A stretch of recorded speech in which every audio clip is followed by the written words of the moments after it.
Good evening, everyone, and welcome back to WOR here for the first race on the PC side for the social race at Qatar. Alongside me is Ryan Jacobs. Hello, Ryan.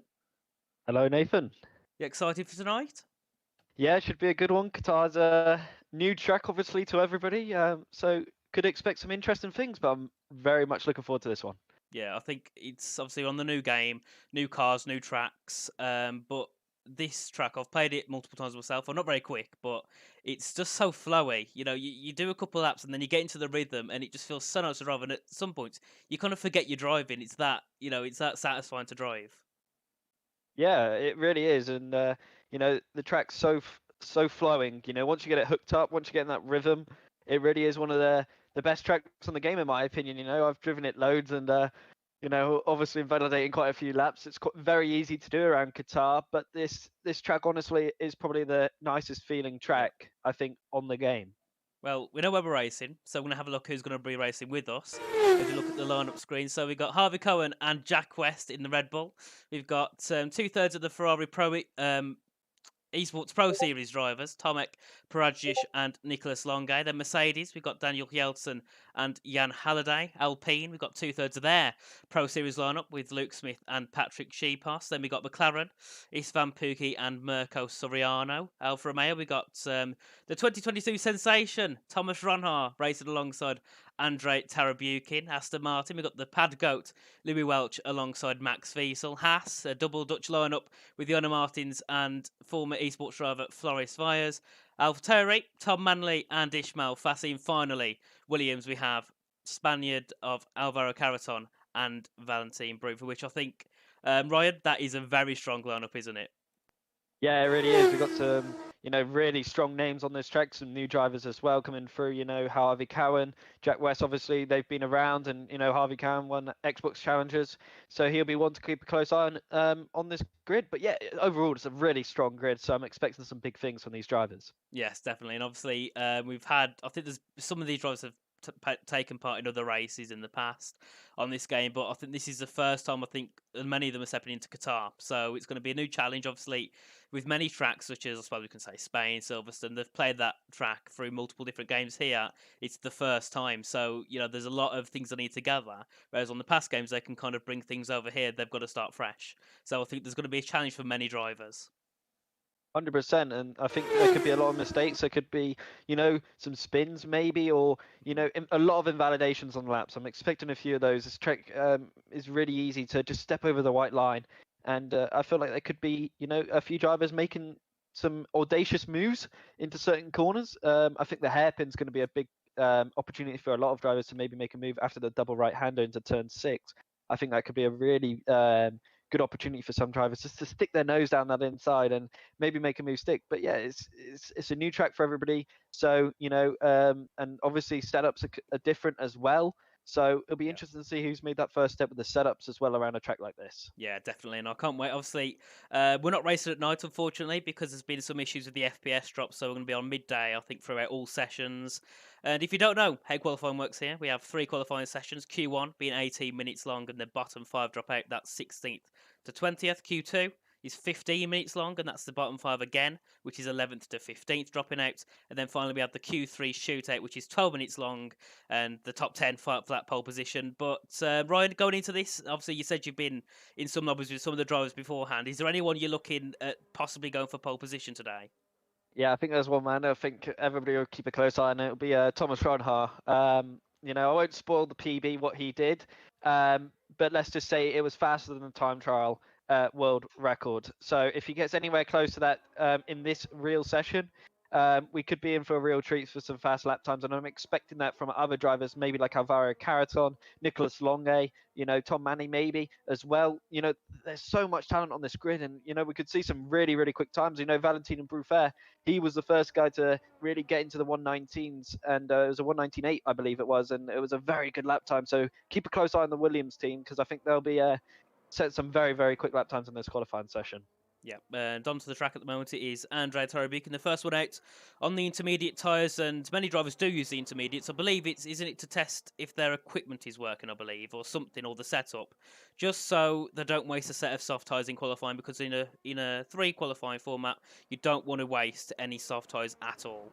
And Andre is just coming through that middle sector now. Well, you're gonna have to excuse me because I don't know many of the corner names or numbers because it's a very new track. So I'm gonna have to get adjusted to it all. But I'm sure we'll all learn as we go along. But Andre coming through the final sector now to get ready to begin his first lap of the session.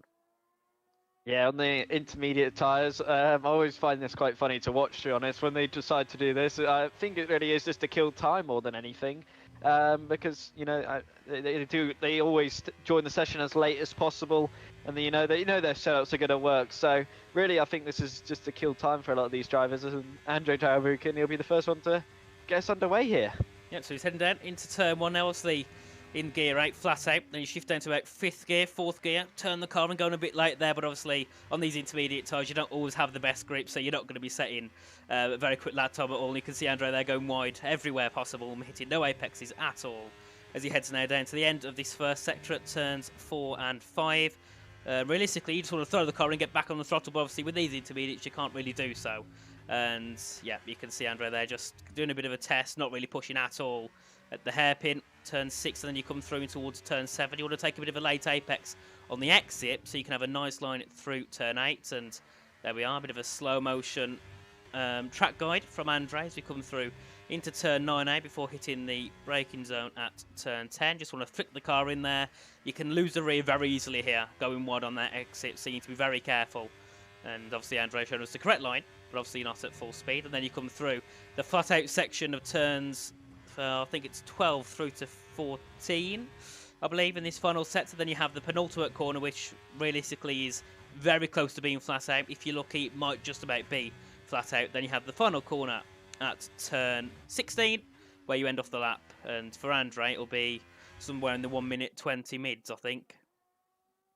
Yeah, and it's quite an interesting lap to see that already kind of in slow motion almost. And I think we'll actually have somebody, Jonah Martins will be the first driver who will actually set us a reasonable lap time on the soft compounded tyres. Jan Halliday will also be on the medium tyres, so it'll be interesting to see what these two are going to do. And I'm surprised that Jan has decided to go on the not select the soft compound of set of tyres, because he would have got that extra set of tyres. But obviously, maybe I've not done a full qualifying session, so it might be a little bit different. But yeah, Jona's going to be the first driver to get us underway here on the soft compound of tyres. Yeah, I think it could also be about different tyre allocations that you have on the cars. So if you've got a harder tyre allocation, you might have less softs to use. So you might want to use a medium at the start just to get yourself a banker lap on. But Jonah Martins now coming through in this first sector through turns 1 and 2. Then you head down in towards turn 3. You can see they're very close, but obviously in Q1 the grip isn't always too high, so you're not going to see blistering times at the start of this session, of course. And obviously Jona's the first one, I believe, to actually be setting a proper lap time through turns 4 and 5. Very nice there. And you come down in towards a hairpin at turn 6. You want to brake just after the 50-metre board, chuck the car in. You want to ride the apex a bit, then obviously ride the apex fully on the exit, and then all this traffic coming through the end in towards turn 7. Jona's luckily got out the way finally, as everyone knows to move out the way. Then he comes through in towards turn 8. Bit of a flick to the right there as you come down in towards turn 9 and 10. Just want to coast the car in. Then you want to get early on the pedal on the exit, but be careful not to lose the rear. Jona having a really nice second sector so far. Then he comes through in towards 12 to 14. This is pretty much a flat out section. You don't need to worry about lifting at all until you come through and you shift down to 6, and then you come through into the penultimate corner at turn 15. Just want to throw the car in. Then you have the final corner, which Jona will meet, and I think this will be a pretty decent lap time from Jona. Yeah, it's been really, really tidy, and he was pushing, but I'd say there's a lot more lap time on this lap from Jona, and it's going to be a very, very quick lap time. It's a 1:20.744, and I believe in Q1 that's a really, really quick lap time. So that's a great job there from Jona and the Haas. Yes, it is, and Lou Welch is invalidated on his time, so I believe that's why he's let off, and he could be going again. He's currently, he's got an invalidated time of a 1:54, so that's obviously not the time we'll be setting, and he's going to, I believe, head round again as he comes through turns 1. Yeah, I think he's doing multiple runs here. I think Louis really just trying to get hooked up with Qatar. I don't think he's actually driven it.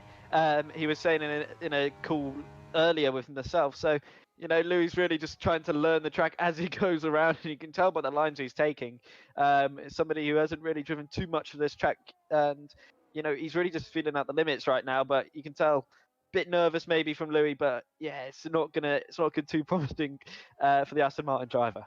I suppose if you don't know much of the track and you're in the Q1 session, there's quite a lot of pressure on you. So, yeah, Louis probably under a lot of pressure now just to get a time to get himself into Q2. With the medium tyres, I don't think that'll be possible, especially when he doesn't know the track. But if he can get himself a set of softs on after he's learnt the track a bit, yeah, I'm sure Louis will be able to get himself into the top 15. Yeah, hopefully so for his sake, because I feel like, track position is going to be so crucial around this circuit. After watching the crossplay event, the social race around here, the racing was so close, and there wasn't really many chances for many overtakes, and people really did tend to get quite desperate in that race. So, if you're qualifying, in the midfield, I think you're going to be in for a really tough race around here, and I think strategy is obviously going to be really, really crucial. Yeah, indeed. And yes, Realtek, Louis is a controller player. I think he's probably the best in the business when it comes to playing on controller. But Louis, I think Jan must have made a mistake on his lap, or he's also getting used to the track because he's 3/10 slower than Louis on that lap. And from Louis' lap, you can tell it definitely wasn't hooked up at all. He made many mistakes. So Jan could also be getting used to the track, or he could have just had a really big mistake going through the circuit. And Louis taking some interesting lines. Through the end of that first sector, and now we've got a few more drivers heading out onto the track. I believe we'll all be on soft compound of tyres. Tomek Prajic is one who's out now. He's coming out in towards turns 7 at the moment, obviously on an out lap with the soft tyres. So now we'll be able to see how good of a lap time that Jona Martins did. Obviously, it was right at the session, so now a bit more rubber's been set there, and there might be a little bit more grip. But still, I think a 20.7 is a really nice banker for Jona. I don't know if it will be to be able to get him through, but at the start of the session, I think that's pretty decent. And I think his fans retired on track, which is an odd one. He's down at turn 6 at the moment. Yeah, don't know why he's done that. He's just decided to retire and leave the session. Obviously, going to do a last to first challenge in this social race, maybe, or he might have had some wheel problems. He's probably going to try and fix that, and he's decided to give up quite early. But yeah, it'll be interesting to see what Tomek will be obviously able to do here. The Ferrari driver. Let's see what he'll be able to do around this Qatar circuit, because Jona did his really early on, and now the track's obviously going to, grip up a little bit more now. So I'll be interested to see what this Ferrari driver can do. Well, obviously, Roy, you're a bit more skilled than me at this game. So why don't you give us a lap from Tomek? Yeah, into turn 1, he's taking a nice wide line, using all the track available to him, and then he'll chuck this car back in. You get up the power nice and early through this long left-hander, and this is the hardest part of the circuit, in my opinion, this double right, because you can carry so much momentum. A lot of the drivers will save hot lap around here by turning it off, and it also enables them to get on the power a little bit earlier through there. And again, they'll turn it off through here, because down the final, after turn 16, they do run out of ERS if they do not save their battery. So, through that first sector, it was vital for Tomek to really save that battery, and he's done a very good job of that. And it's been a very tidy first sector. And this left-hander here, make sure to use all that outside curb and get a good flow and exit, and that was really nicely done again from Tomek. And now it's through this fast, flat right-hand double right here, and this should be easy for Tomek, which it is, and this is very, very tidy so far. Really not pushing the limits as much as Jona maybe, but it's been a nice lap so far through turn 15. That was very nicely done again from the Polish driver into turn 16.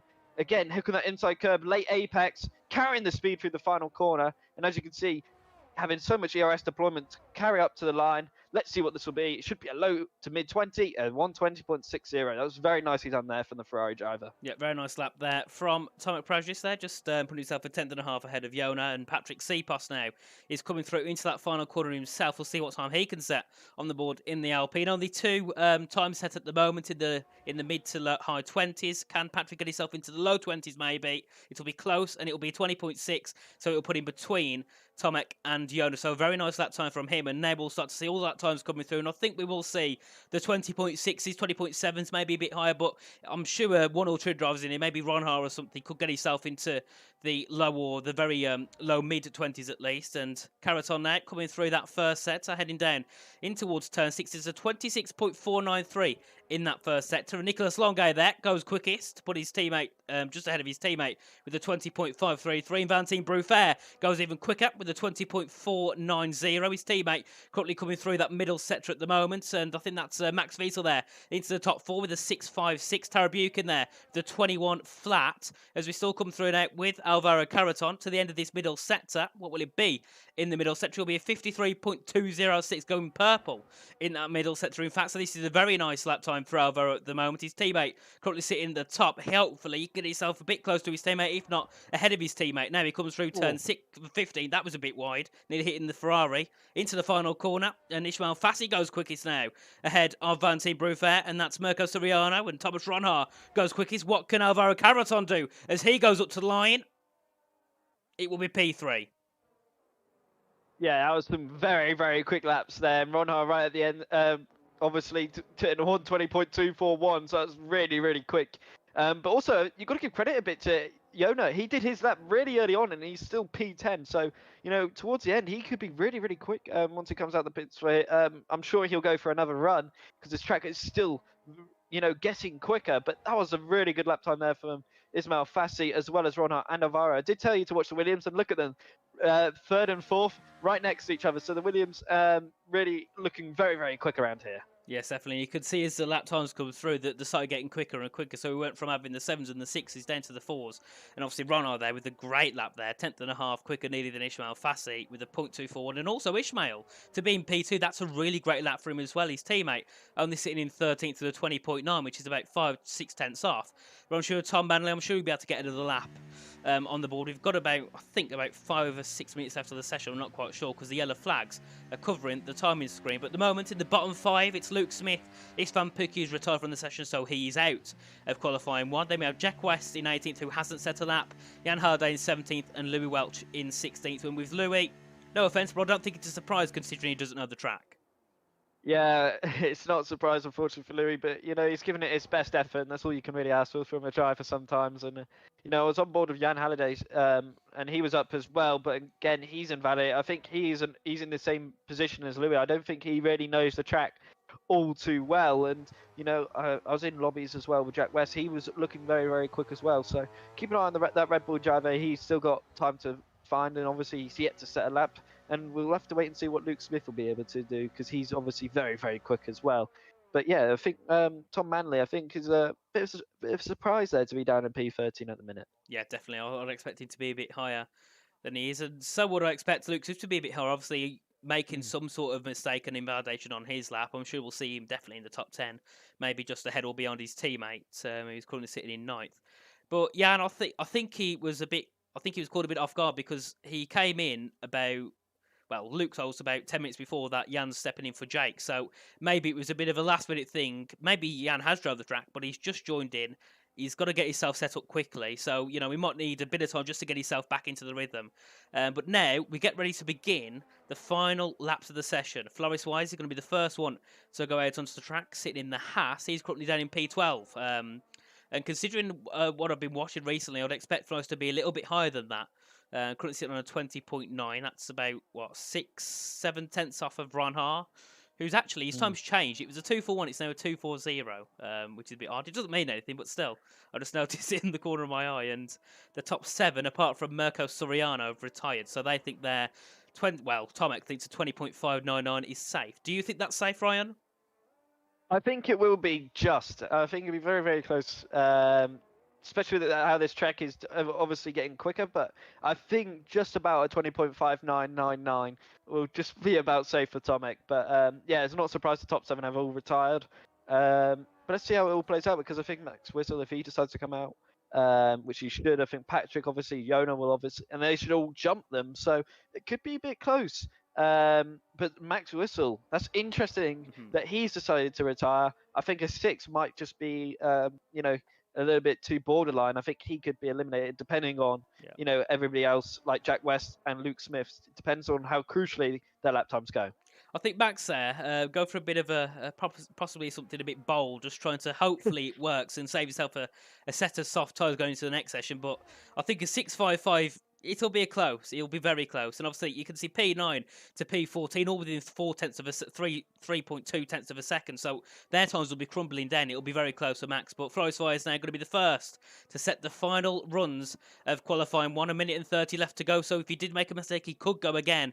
But I think that'll probably be quite unlikely. Now he comes through in towards the double right-handers at turns 4 and 5. Very nice lap so far for Floris. We'll see if he improves in that first sector as he comes down in towards a hairpin. He's improved by nearly 2/10. So the track evolution is very high at the moment. Floris already looking for a 20.7, which will be right behind what Max Wiesel's done. So Max now, I think if Floris can improve at this middle and final sector, he's going to gain another 2 or 3/10. So Max should be quite worried, I think, at this point. And Floris now comes through down in towards turn 10. Very difficult corner and taking that very nicely as you ride the curves on the exit. Then you come through in towards turns 12, 13 and 14. It's a 2.7 tenth improvement for Floris. So this is looking really great at the moment. And Jonas Martins could be able to qualify because he's retired out of the session. So this is going to be really, really tight for Jonas to get himself through to Q2. But Floris now coming through into the final corner at turn 16. This should be a time to be safe as long as he doesn't mess up this final corner, which he does perfectly as he now comes up towards the line. What time will it be for Floris Wise? It should be a 20.5 maybe. It's a 20.6, so just ahead of Max Wiesel there. Yeah, it's a good lap there from Floris, and just on board with Jack West going through the final corner. He's crucially not validated on his final run. The Red Bull driver coming up to the line now. Let's see what this... It should be enough to get him through into Q2, and it is just about a 120.697. He'll be relieved with that one, and on board with Luke Smith as well. The Alpine driver coming through the final corner now. What can he do? It's got a lot of pressure on his shoulders now. Down in P20, he really needs to deliver on this lap time. So coming up to line now, the Alpine driver. So 120.5, and he's easily through to Q2. Yeah, very nice sign there from Luke Smith, and that's Louis Welch and Shelton and Tarabuki now out of Q1. And Jan Halliday, he's out as well because he's invalidated. So Jonas Martins just about keeping it there, and Jan having a spin at that final the final corner. But Jonas, I thought he would have been out easily, but no, just about, because Andre didn't improve. Jelson did, but I don't think it was enough to get him through. And then Louis didn't improve, and Jan's obviously had a very terrible session for him and spun in the final corner along with an invalidation. But yeah, the bottom 5 is Van Pookie, Jan Halliday, Louis Welch, Daniel Jelson, and Andre Tarabukin are all out to Q1. And Q2, I believe, should begin shortly, but there's a couple more people left across the line. But Yoda there, very, very close to being out. Yeah, he spun through the first sector. I just saw on the track map. So that was an interesting one from Jonas, and I think he'll be very, very relieved that he got away with one there, because that was a big mistake to make from the Haas driver. But, sometimes you get a little bit lucky, a little bit fortunate, and he's into Q3, sometimes Q2. Sorry, it doesn't matter how you get there as long as you get through. So, the Haas driver will be very relieved with that one. Yeah, so very nice. And I believe now we come to the end of qualifying 1, as we just watched the Haas of, I believe, Floris enter the pit lane. As we just watch the engineers carry the car back into the pits, and we can now look at the final classification from qualifying 1, as Ron Hart was quickest by 1.5 tenths with a 20.239. We have Ishmael Fassi in second, followed by Alvaro Caraton, Valentin Bruffaert, Luke Smith, Nicholas Longate, Tom Manley in 7th, Mirko Soriano in 8th, Tomac Perezic in 9th, and Forrest Wise just about in that top 10. Then Max Wiesel, Patrick Seapass, Jack West, Harvey Cohn, and Jonas Martins do make it. Oh wait, did Jonas not make it through? No, apparently he didn't. Oh, no. So Jonas, is he maybe because this fan didn't set a time? Yeah, but it must be what it is. From what we see, Jonas Martins is out along with Andre, Daniel, Louis, Jan, and Isfan. But that's an interesting one. So does that now mean that the bottom 5 drop out of this, or just the bottom 4? That's an interesting one, indeed. Unless it was a glitch. Must be. I think it might be, but yeah, that's an interesting one. No, he is out. So yeah. Wow. So that must mean now, surely just the bottom 4 go out of Q2. So it would be 11th down to 14th. Surely they wouldn't leave it a 9-car shootout in Q3. That's an interesting one. I saw it happen on the last game, but I just thought it was a bit of a glitch. But yeah, so an odd one indeed. If there is a reason why it's happened, let us know in the chat. But to me, I'm quite unaware of why that would have happened. Unless it's because his fan retired right at the start of the session. But still... only 5 go out, not 6, so it's interesting. But everyone rushing out the pit lane now to begin their first laps of qualifying. I think nearly one of the Red Bulls hitting the Ferrari there coming out the pits, and in the chat says it's because he crashed. He didn't crash. If you crash in qualifying, does it knock you out? Oh, it's weird. Okay. He retired on track, so it was just like a normal retirement. He didn't crash out or anything, so I don't know. Unless that deems as a crash, and then that's weird. I thought I'd just be... Jonas would be through because of that. It's an interesting one. A new game, more confusion. Every single time there's confusion with an F1 game, and this time it's the fact we've got 6 people being knocked out at Q1, which to the maths isn't correct, but hey, we move on. We've got 14 left in this session. We believe it'll be the bottom 4 that drop out, which would be 11th down to 14th, and everyone rushing out on track already, apart from Jack West, who's staying in the pits. So we come through, and we're going to have a little boost to the front of the pack, which I believe is Forrest again. He begun the first final laps of Q1, and he's now beginning the first laps of Q2. As he's coming through now into that final sector with with a lot of cars behind. You can see the Red Bull there with the Ferrari. They'll have to pave a bit of distance between them as they begin their laps. But Flores now coming through turn 16 to begin his first lap now. I believe many people here will be on used tyres, so we won't see times that are going to be as quick as before of a 20.2 on these first runs. It'll probably be the low 20s, maybe the high 20. I mean the high 20s, low 21s probably, but we'll see. As Flores now comes through the first set through turn 1, then he comes in towards turn 2, just flip the car in down to 5th gear, back on the power nice and early. Flores doing so good at the start of this first sector. There he comes through turn 3. Before you hit the double right hands at turns 4 and 5, going to just brake down to 5th gear, throw the car in, but Flores leaving it in 6th there as he comes through, and then having a bit of a lift through turn 5 as he comes down into the braking zone at turn 6, braking just after the 50-metre board, throw the car in. Missing a bit of apex there, a bit of a twitch on the exit, so could lose a little bit of time there for Flores. Now he comes down in towards turn 7, want to take a bit of a later apex onto the entry of the corner as you come through turn 8, ride the curb as you come through. Then you flick it into turn 9 at the right hander, then down to turn 10, just want to throw the car in down to 4th gear, back on the power nice and as you ride the curb on the exit as you now heads down in towards the flat section, turns 12 to 14. You do not need to brake at all or lift through this section at all unless you make a bit of a mistake or misjudge your line.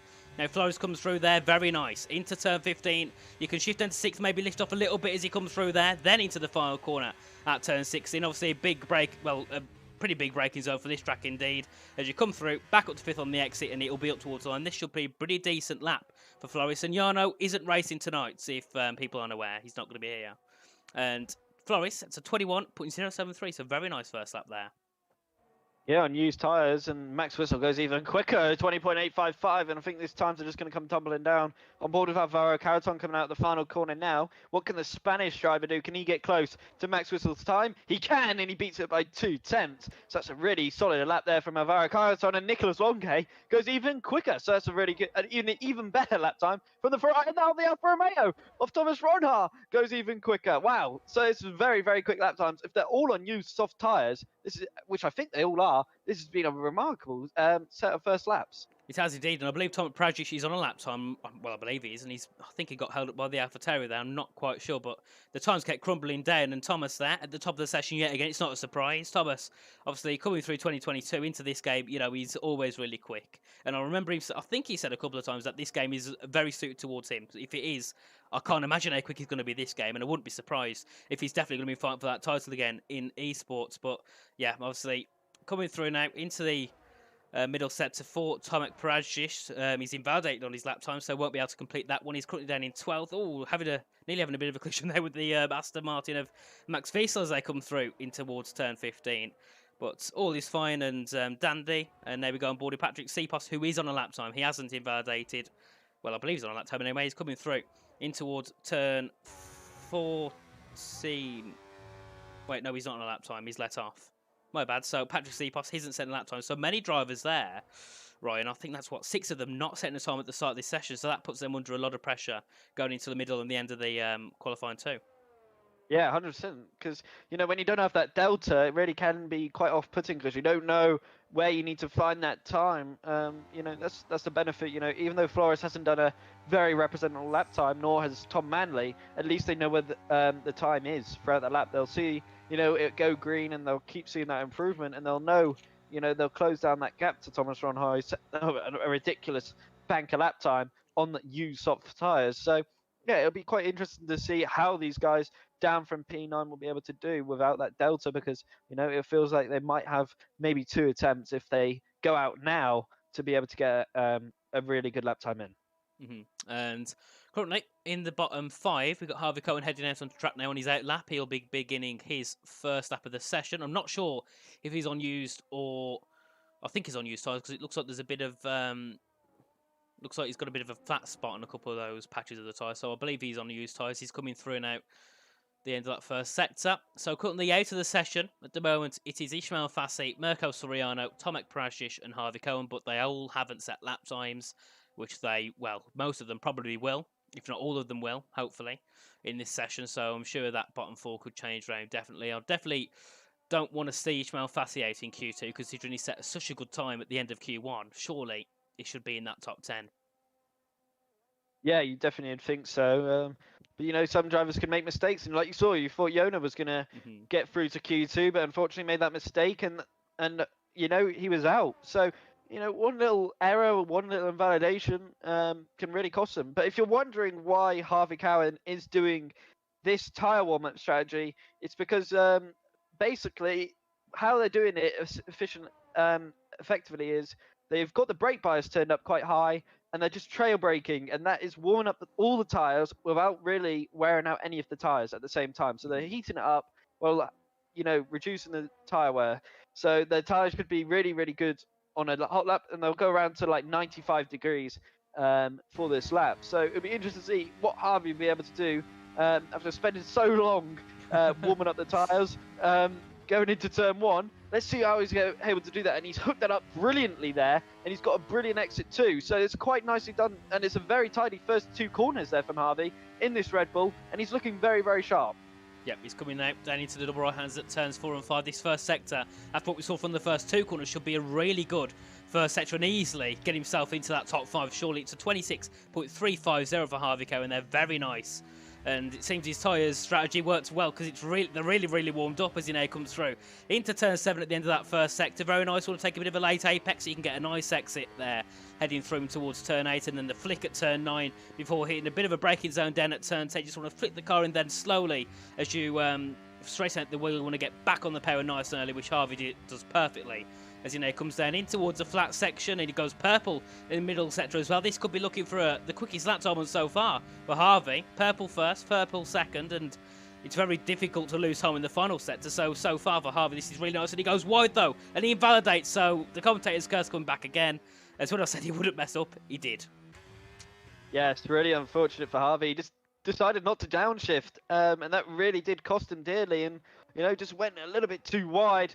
But, you know, maybe once he finds that setup sweet spot, maybe that corner might just be about flat out. But unfortunately for him, that is put him under a lot of pressure now. He'll only have one more attempt towards the end of the session. Tomek is absolutely flying right now. Purple through the middle sector, through turn 15, and that was much better than Harvey Cowan. Up to the final corner now, into turn 16, brake just after the 50-meter board, and that was quite nicely done there. Carried good momentum through that final corner, and that's a long wait opening DRS before he crosses the start-finish straight. And let's see what Tomek will do. It's a 120.30. So that's a very nice lap there from the Ferrari. Yeah, I saw him through the end of that middle sector. It was a really nice complex of corners there. So Tomek, really great there. His teammates sitting in third as well. So Ferrari having a bit of a nice day so far in this qualifying session. Ismail Fassi, a 52.975 split for the first two sectors. He's gone purple as well. So now it seems the times are really flying down. Nicholas Longay, a 20.189. They're very nice lap times. So now we can see people coming out on maybe used on some newer tyres now as we come through with Ismail Fassi. He's going to come to the line. Thomas Ronhar, a 20.105. Very nice from him. What can Ismail Fassi do? Can he try and get quicker than Ronhar? And Longay is going to come towards the line. What will it be for Fassi? It will be a 291. So just slotting himself behind. And Valentin Bruth there, just into the ones as well, with a 20.198 in P3. Yeah, it's really quick lap times from the top three there, and I think they will be safe. And I think Ismail should just about be safe as well. So I wouldn't be surprised if those four really do retire. So, and maybe Tomek as well might be able to get away with it. But I feel like maybe an improvement will be needed actually from 4th and 5th. But yeah, that's really good lap times there from the top three. And interesting to see, nobody else has really been able to hook up a lap. Everybody else has invalidated their laps. So that's a real surprise there. Maybe a lot of these drivers really are feeling the pressure. Indeed, and yeah, Mirko invalidating, I think, 2 laps. Alvaro invalidated his, Jack invalidated his, Harvey did as well. So many people not getting an improvement that they need. And at the moment, the bottom 4 has changed quite a lot since we last looked. Now it's Mirko Soriano at the bottom at 14th. Then it's Harvey Cohen, Floris Wise, and Tom Manley. And Tom, it would be nice to see him in the top 10. So hopefully he can get himself through into Q3. But at the moment, it seems like it's going to shape up for a pretty interesting final few laps in Q2, because you can see there's kind of groups. You have the top 3, which are all together within a tenth of a second. Then you have, I'd say you can say P4 to 6 within 2 tenths. Then you've got P7 to P8 together, and then P9 and P10, and then P11 and P12. So they're all in little groups together. So yeah, it's going to be an interesting ending, and I think anyone now, probably 5th down, could drop out. Because from the times we've seen from the top 3 so far on Ismail Fassi, a 0.4, 0.3 could be looking at being out of Q2. Yeah, and it was quite interesting to see Mariko and Ismail Fassi having a little battle there into the pits. So I think that could be actually a real thing for tonight, though, because the pit lane entry is so wide. You know, somebody could make a little bit of a mistake, maybe brake a little bit too late, could really invite an opportunity to make some overtakes into the pit lane. So I'll be quite interested to see if somebody really does feel a little bit adventurous, maybe a little bit brave. And Valentin Buffet deciding to retire. I think Nicholas and Thomas will follow suit. And there we go. They are obviously going to be doing that now. But yeah, pressure lap times now for everybody from 5th and below. Let's see if they'll be able to deliver some very, very quick lap times. Yep, and Forest Fires, yet again, the first to go out at the end of the session. He went out at the end of Q1. The first, he's going to be doing the exact same again here at Q2, and will be lucky to get himself into Q3, because at the moment he's on 21.0, so currently the cut-off's to 0.8, but that will definitely shrink. So Floris has got so much time now to gain on this final lap. Maybe having a bit of a lower delta can help him, because, you know, if you're he's a second off of what Ron Hart can do. If he's 5-6 tenths up in the middle sector, you know, it looks like such a big improvement. Even if it's not going to be the best lap, it still looks great on the time screen. So, you know, it's a bit of a psychological effect there. And you see many people do set bad bankers just so they get themselves a nice delta as they come through their final lap. And, Max Wiesel gets a 5-place grid penalty for illegal blocking. So he's surely out of Q2 then, isn't he? If he goes through, he'll be fine. I think it's just at the end of his qualifying, it will get added on. I think Wilson Hughes unfortunately got on the end of this, the McLaren driver might be wrong. He got a 10-place grid penalty in the PSGL. So that will be unfortunate for Max Whistle. Him and Tomek going racing each other a little bit there in the strategy. But yeah, that's an unfortunate shame for Max Whistle there. Yep, now we're on board with Floris Fires coming through in towards turns 4 and 5. Now getting ready to begin. Well, he's beginning his final lap of the qualifying session at Q2. He's 3.6 tenths up in that first sector. So now Floris really on a great lap. That first sector is already matching, if he improves that, he's already matching P10 with a 0.8 as well. So he now comes through out of turn 7 through turns 8 and 9. This middle sector, he's got to get a really good middle sector in now as he comes through into turn 10. Very nice on the exit there, and it seems he's a lot quicker now on these newer tyres. And there is a significant difference with the grip between used and new, so this could be the fact Floris is just better with the newer tyres. He's now 6.5 tenths up in that split there for the first and middle sector, so this is looking for a 0.4 at the moment for Floris. He's still got the final sector to go, the penultimate corner at turn 15, then turn 16. He's going to come through just behind the Red Bull, but luckily the Red Bull's not going to get in the way as he comes up towards the line. Surely this should be through for Floris because he's got a slipstream as well. Coming up to the line, what will it be for Floris Wise? Will it be that top 10? It will be P6, which I think could be safe, but it's going to be close because there's still everyone behind him still to go on a lap.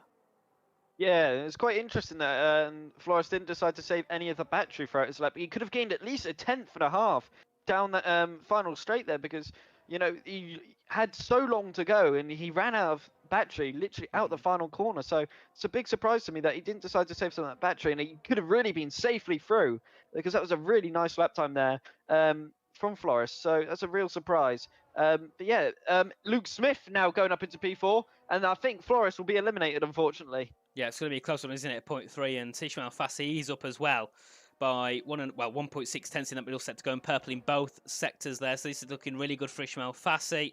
Tom Manley only improving up to 8, so he could be looking at being dropped out of this session as there's still many fast drivers behind him, but still to set some lap times now.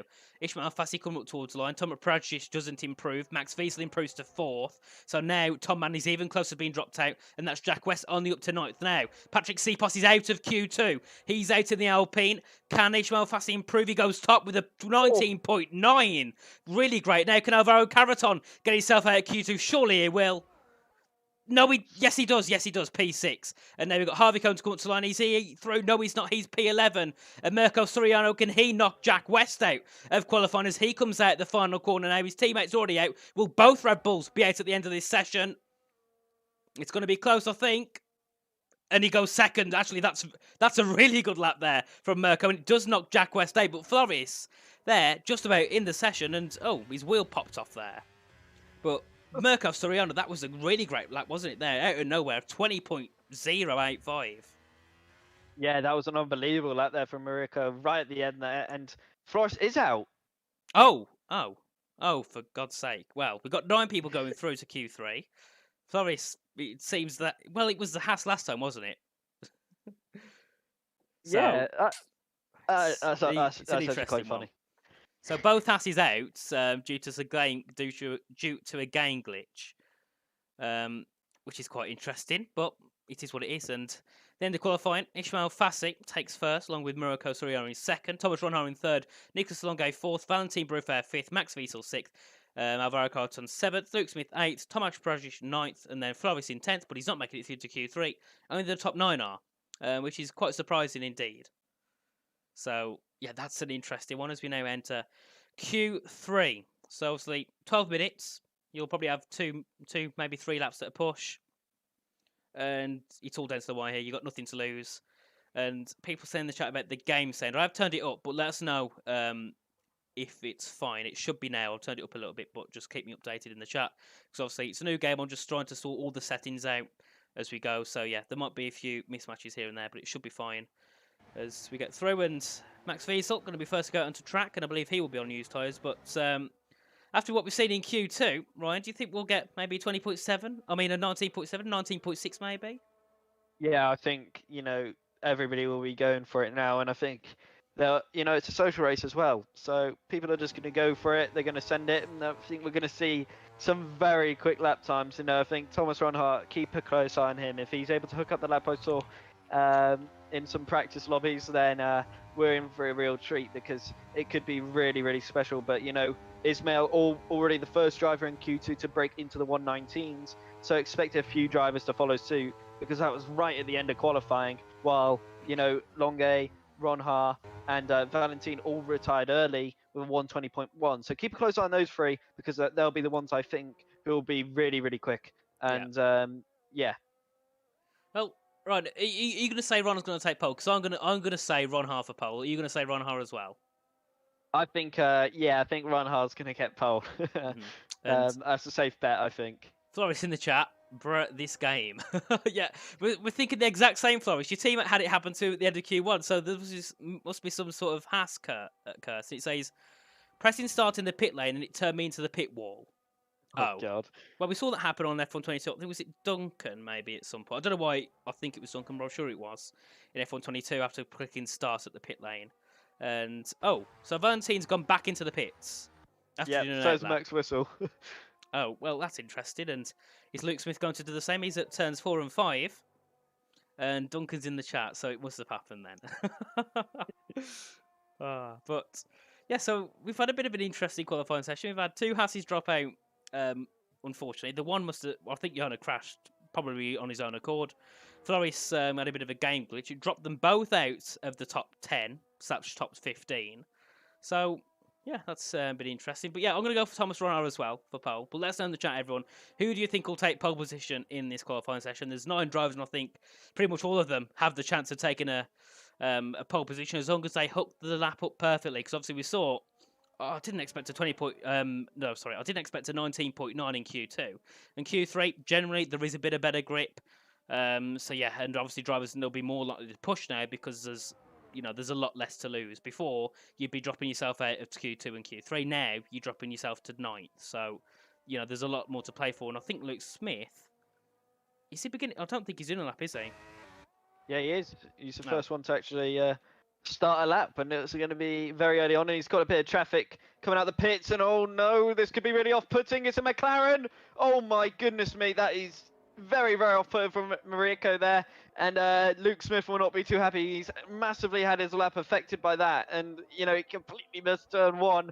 And, this is really unfortunate for Luke Smith. And this will just be really like a banger lap time now, and he really will be looking to push the track as much as he can now through this middle sector, because he's lost a lot of time. A 0.6 first when drivers have been doing low fours to mid threes in the first sector.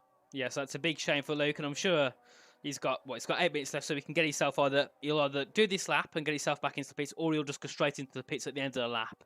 But yeah, big shame for Luke there. He's lost lots of time in that middle, in that first sector. But it's still, if he can hook up this middle and third sector, he could still get himself a decent banker. But in Q3, you don't want to be setting decent bankers. You want to be setting really good laps. The whole, for every lap you do, it's a 53.426 there for Luke in that middle sector split with the first. He comes down in towards turn 15, the final penultimate corner. Then into turn 16, and it seems Luke will set the lap. But what time will it be as he comes out of turn 16? Yeah, it's been a very good middle sector, to be fair, and a good last sector. So let's see what he can do up to the line. It's a 120.7, and with that high first sector of a 0.6, there's around 3 to 4 tenths maybe in that first sector alone if he really gets it hooked up. So there's a lot of lap time on the table for Luke Smith, and I think he'll be quite happy with that one considering how poor that first sector was. Yep, Nicholas Longo there going, I think, about 4 tenths quicker. It was a 0.293 for Nicholas in that first sector. So he's had a really good first sector. Going purple there, of course. And there comes through out of turn 10. So Nicholas Longo, one of the drivers who we should be definitely looking for that pole, or at least that top 4. He's now coming through in towards turn 7, a 52.893 for the first and second sector combined. He's gone purple in that sector, of course, with his teammates sitting just behind. That's Tomek Pradzic. But now Nicholas comes through into turn 50 before heading down in towards turn 16.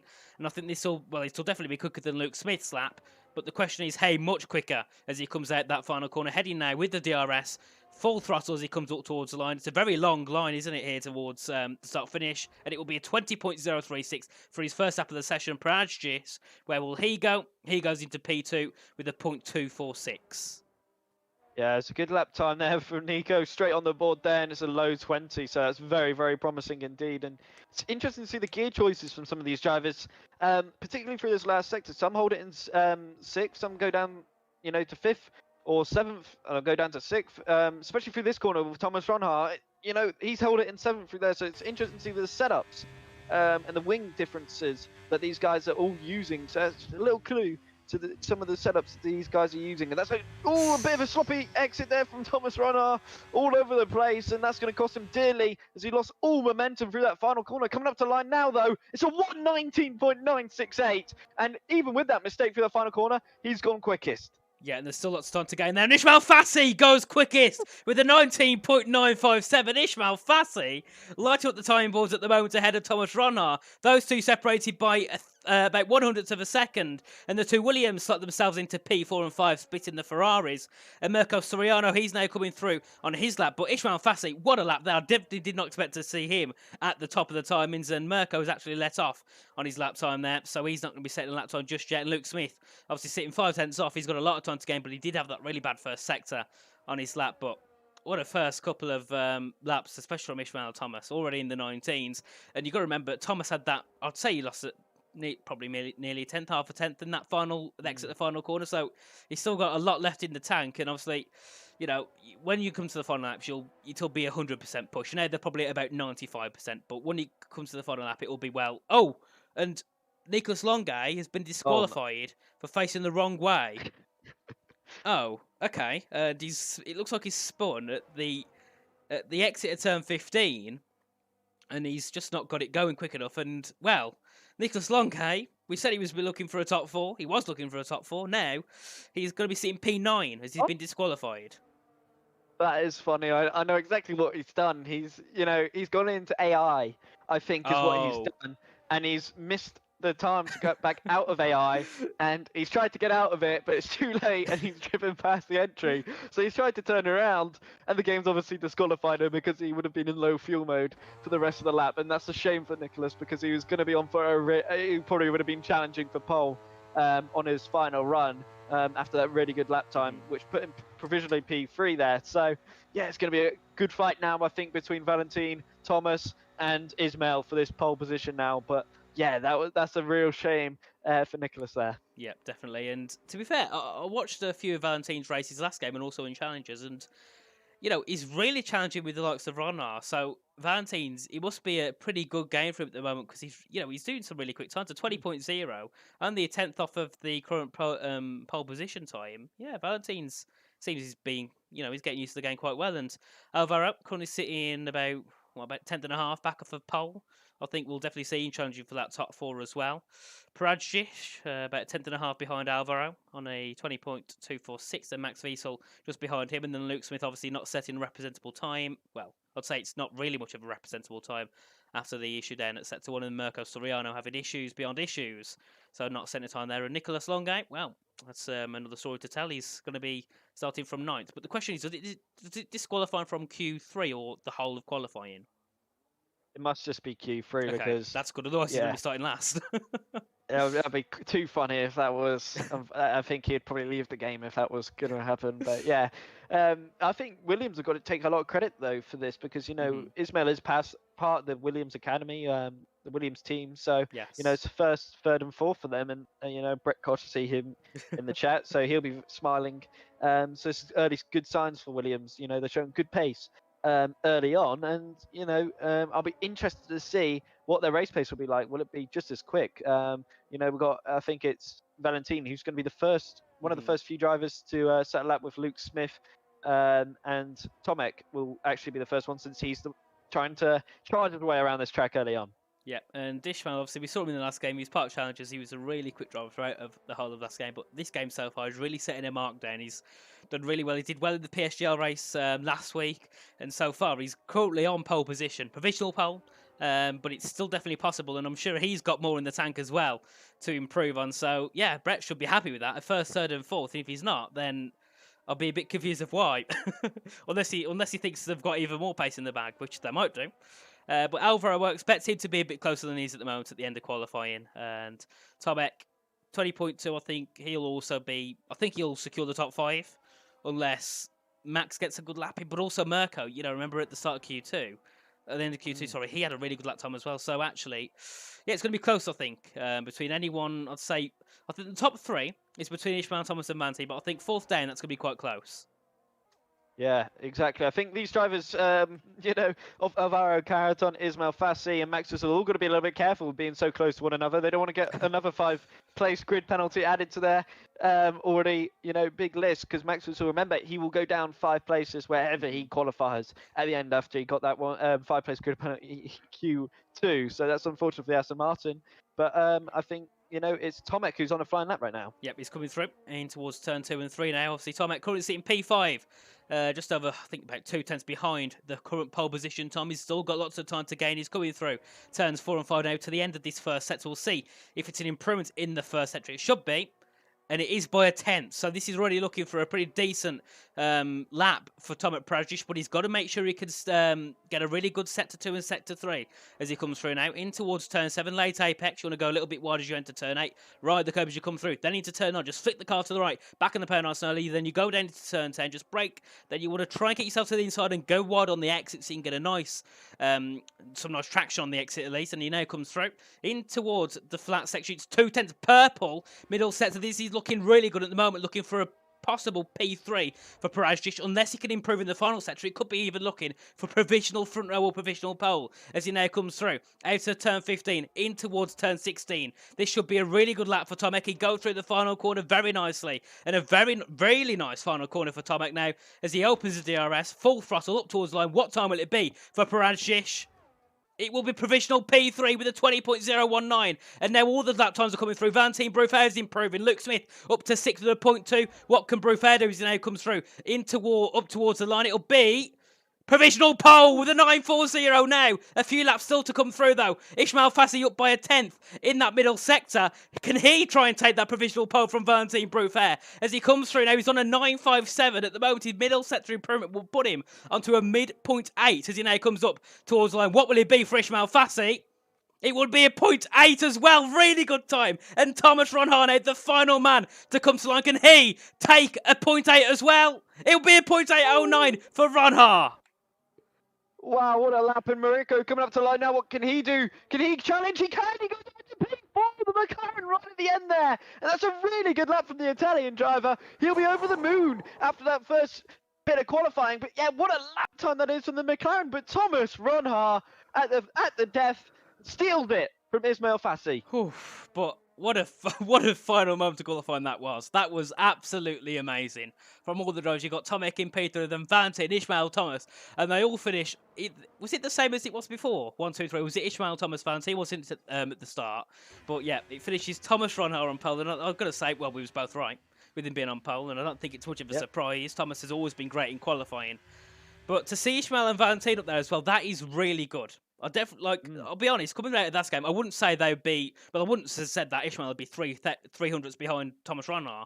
And Valentine, I didn't think he'd be a 10th behind either. So they've had some really great runs there. Obviously, for Williams, Brett Koch should be even more happy. They're starting P2 and P3. And Alvaro didn't improve on his final run, so he must have made a mistake or invalidated because he's kept the same time as he did before he begun his final runs. But the end of Q3, we've got Thomas Ronhart on pole with a 19.808 there, followed by Ishmael Fassi on the front row, then Valentin Brufer, Mirko Soriano, Tomek Pradzic, Alvaro Caraton, Max Wiesel, who will drop 5 places due to a penalty, Luke Smith in 8th, and then Nicholas Longe, who will start 9th, we believe, unless he gets dropped there to 20th. But after the things we've had so far in qualifying, I would not be surprised if that happens. Yeah, I wouldn't be either, but that was such a great qualifying towards the end there. We said to expect possibly a 119.8, and we got that. So that was great to see from Ron Hart. He delivered what we asked for, and you know that did beat I believe that does beat the time trial world record, and I think there was obviously still more time to find. So yeah, it's very, very exciting. And don't go anywhere, folks, because this race is going to be just as exciting as that qualifying. Yeah, but what a final. What a final end of qualifying that was. And I think so far, I've only done 2 or 3 commentaries on the game so far, but that easily goes to the top. And I think it'll take a lot for anything to beat that as we now get ready to wait for the race. Obviously, everyone's going to be getting set up. I remember someone saying something in the chat about Nico having an issue or something between the qualifying and the race, so we need to wait or something for him to sort his setup or something like that. I'm not too sure. And we're now just going to wait for everyone to load in. I would swap back to the cameras, but it's going to take too much time because I've got to tab out, which I'm not going to risk. So we're just going to have to look at the pit lane for now as everyone gets ready. And hopefully we have no issues with desync. Well, we hope not. And I'm just checking the chat, see if they're in here. And it says, can we wait until Nico is ready, please? So we just need to wait for Nico to get sorted, and then we will get ready to begin. I believe the formation lap is on. Do you know if it is on, Ryan, or not? Not too sure. The drivers are asking the exact same question, so if they don't know, then I don't think we'll know. So I think we'll have to just wait and see. Hopefully, there is. I think there usually is. I haven't seen any problems like there was on the last game. So in theory, I think there will be a formation lap. The drivers will get their tires warmed up, and they'll do their usual strategy. I wonder if we'll see a few issues. We'll have to wait and see. But yeah, this Qatar race, if you watch the cross-play event last week, I believe, you'll know it was a good race. So expect the same here. And we've had our bets for qualifying, but you got any predictions for the top 3? Who do you think will be the top 3 in the race, Ryan? Well, it's a hard thing to call, I'd say. I think we've got some drivers who are obviously going to go for some bold strategies. I think I think Jona Martin's going to be one to watch. I don't think he'll be able to get into the top 3, but I do think he might be able to creep into the top 6, 7 area, if anything. So keep a close eye on him. I think Nicholas Longe, he showed his qualifying pace before that issue. So let's see what he'll do. But I think it'll stay as it is, and it looks like we're getting underway. Oh no, formation lap. So that's all right then. So yeah, I think I think the top 3 might stay as it is, depending on obviously incidents. And we get underway for the formation lap, and I'm gonna say the win will be Ishmael Fassi. I've got my hopes on him today. And look at the tyres. We've got Tomek and Nico, both of them starting on the mediums. And Nico's moved up because of the penalty for Max. My bad. So yeah, we've got both the throwers on mediums. We've got Jona, Louis, and Isfan also on the mediums. And then we've got Jan Halliday start on the softs, which is a pretty bold strategy. I think it can work, but I suppose realistically, he wants to start on the softs at the back of the ring, just try and push his way through. But that's going to be a very bold strategy from Jan. And a possible strategy, it says here, medium hard or a soft medium hard. And surely it won't be a 2-stop. You'd lose too much time, especially when it's only a 50% race. But yeah, I think it'll be quite interesting on the strategy to see what Tomek and Nicholas can do on these first opening laps. Because obviously their mediums will be a lot better. So realistically, with that strategy they've got with the tyres, they want to make some really good moves on those first couple of laps. Yeah, exactly. I think there's definitely something to the strategy. I think, it is showing the medium hard strategy over the hard medium. So maybe, the mediums might be a little bit quicker because obviously the undercut might be a little bit better. Who knows? These drivers do loads of laps and they practice the strategies. So I think they'll know what'll work. Keep a close eye on Yona. He's also gone for the medium tyres. Jan Halliday has gone for the softs, and Louis Welsh has spun under the formation laps. That's a good start for him, the Aston Martin driver. Got Esteban Pookie, remember, he is starting from last place after getting to retiring in Q1. So see how this all plays out, but it's interesting to see there's a variety in the strategy. Indeed, and obviously with the formation lap being on, you can position the car however you want. So it's not going to be the standard facing forward. If Thomas wants, he could move his car to the right, and I'm sure Ishmael might want to face his car more to the left, as I believe Thomas is on the left side and Ishmael's on the right, so I would believe so anyway. As we get ready now to get everyone lined up on the grid for the start of the Qatar Grand Prix. And, that's Alvaro going to be ahead there of Mirko, and I believe we'll probably see a few disqualifications at this point. Yep, Flores the first one. Got a bit too over his pit box, or a bit to the right, or a bit to the left. And Harvey also committed the same offence into turn one. This should be very interesting between Thomas and Ishmael. Obviously, Ishmael's on the inside line, so he can have a better run into turn one.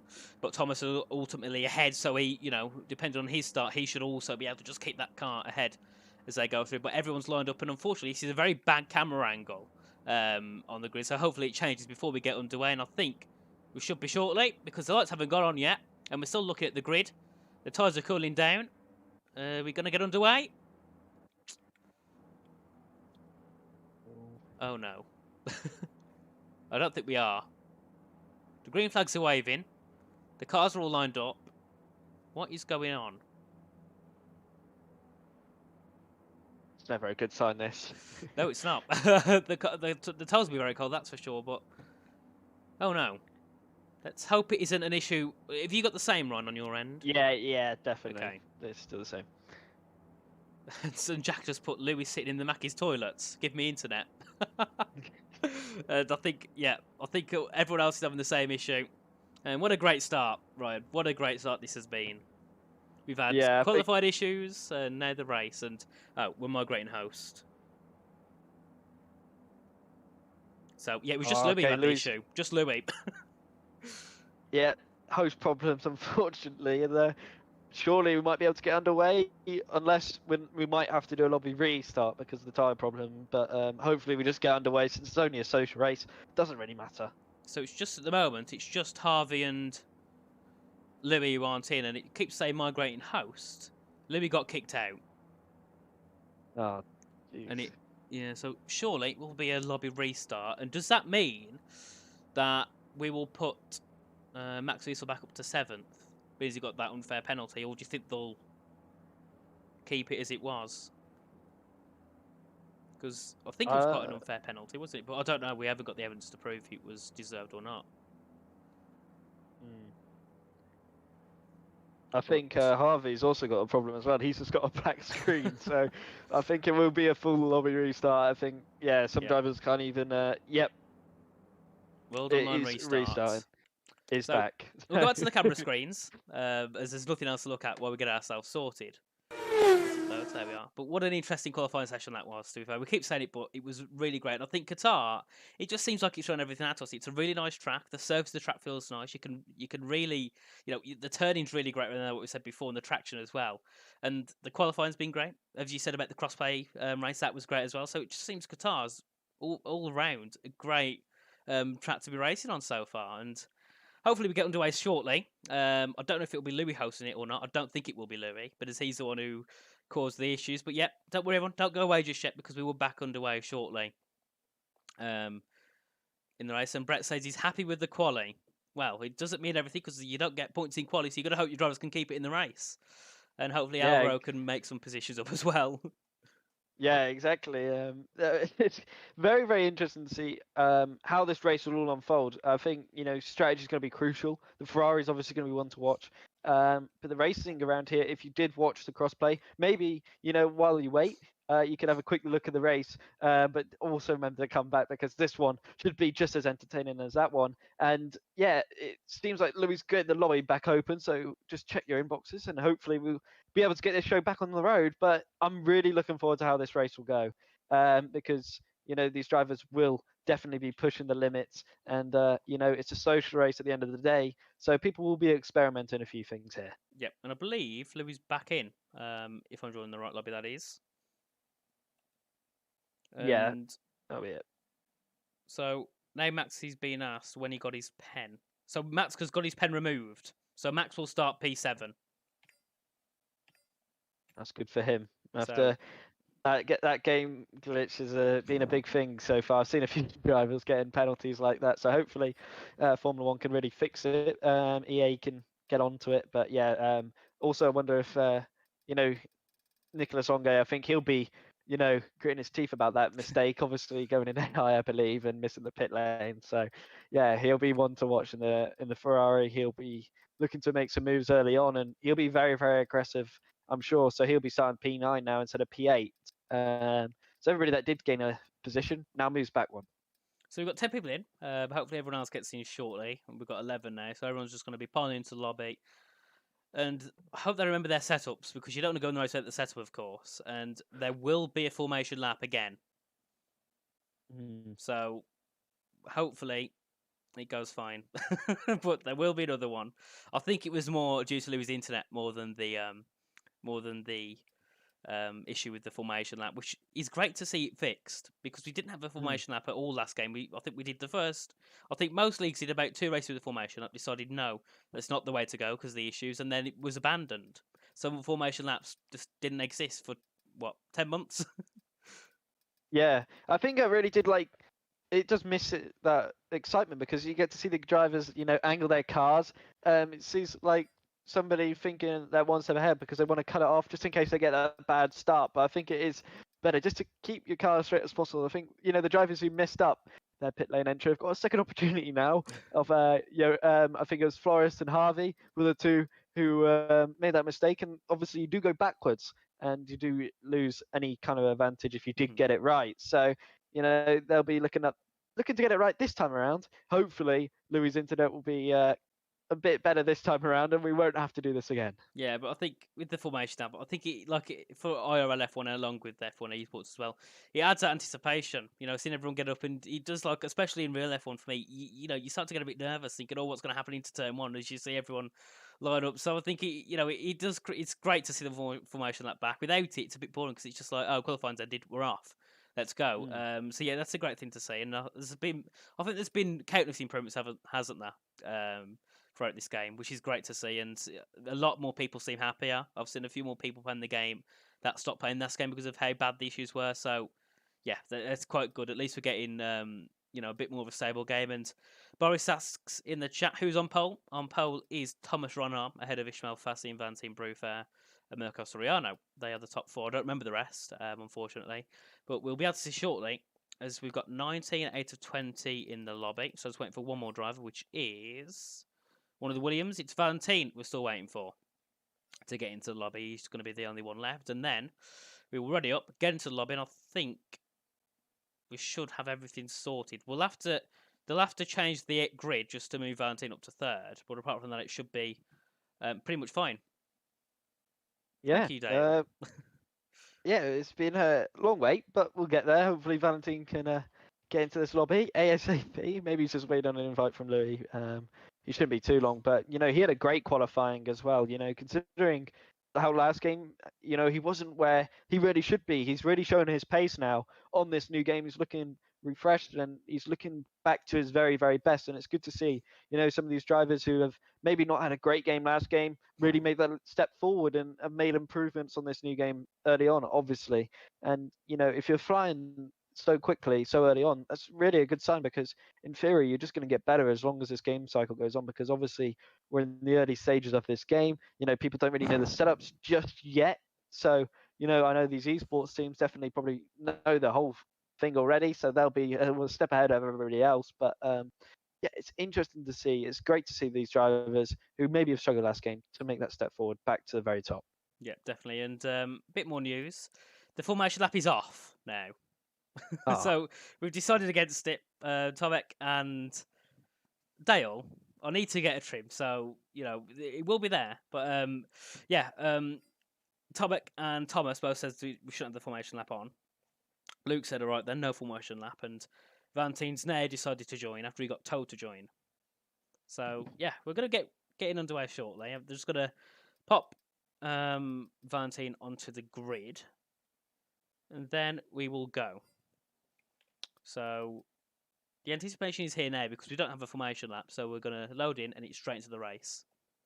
And yeah, we should load in shortly. We're gonna go back to the game screen so we can see the drivers that are in. So there we are, everyone on the screen. So if you've missed it, these are all the drivers taking part today. You can have a little read through, see who you notice, let us know in the chat who you think will do pretty well in the race today. Obviously, as we said before, it's Thomas Ronhar on pole ahead of Ishmael Fassi and Valentine Bruffaert in P3, and then there's lots of all the lots of other quick drivers. You've got Luke Smith and C-Pass in the Alpines. You've got Floris, Yona, Alvaro as well, starting in P6. And come on, Louis, get us going, please. Will Lewis says Williams cooking things we love to see. Yes, something they can't do in real life apart from yesterday for Albon, it seems. But yeah, Williams are cooking heavily so far going into this race. And what's happened? Lobby's been updated, so that might mean that he's got it done, and I think the drivers are starting to ready up. Maybe no, he's still playing around with it, so he's still got a while to go. It's not an easy job sorting out the grid, but yeah, finally, I think we might be getting underway. A few drivers starting to ready up, and they are. So we are going to get underway now, and this is where things get exciting. Indeed, and now, well, we are ready up. Phew, so we will get underway, and well, I did say apart from yesterday because they did cook yesterday. It'd be nice if they could cook like the esports scene could. But yeah, we're getting into way. I'm going to say Ishmael Fassi for the win. What are you going to say, Ryan? Last call. I'm going to go with Thomas Ronhar. I think he'll be able to pull off the win, but that's a very good prediction from you. I think Ismail will definitely push him all the way because they were separated by barely anything. So it's going to be a close battle between those two. And, don't count out Valentine as well. He'll be right in the mix of this. Yeah, and Will says Ishmael Valentine Alvaro podium. I like that. Well, it could be. We'll have to see as we get into the race. They're all sitting up near P2. Obviously, you've got Ishmael P2, Valentine P3, Alvaro P6. So it's all possible. And Andy says Daniel Kjeldsen for the win as well. So many different drivers being put into the mix. And Snatch says, is Yano racing? No, he's not. He's got pedal issues. So Yano isn't here, unfortunately, tonight. And we're waiting for Jack West to load in. Let's not have the same issues as before, please. As we get ready. Please, Jack, don't ruin it for us again. Please. We want to get He's a probably race. on his phone. Oh, there we go. So it seems we've got halfway through. We've got through the loading station. Now we've got to get... Oh, it's night. Oh my God. My He's God. done the lobby right. Oh, we're going to have to do another one. Oh, no. Louis. Because Ismail is one of the drivers who got affected, and I think there was Valentine. I'm not sure if there's another driver. I think there's a few drivers who have done a race around here before, and unfortunately at night their FPS does get dramatically affected by this, so they'll demand a restart as well. So, jeez. Ishmael says if we're not restarting, bye-bye. Yeah, and Louis now saying blame Luke, because Luke seems quite annoyed with Louis.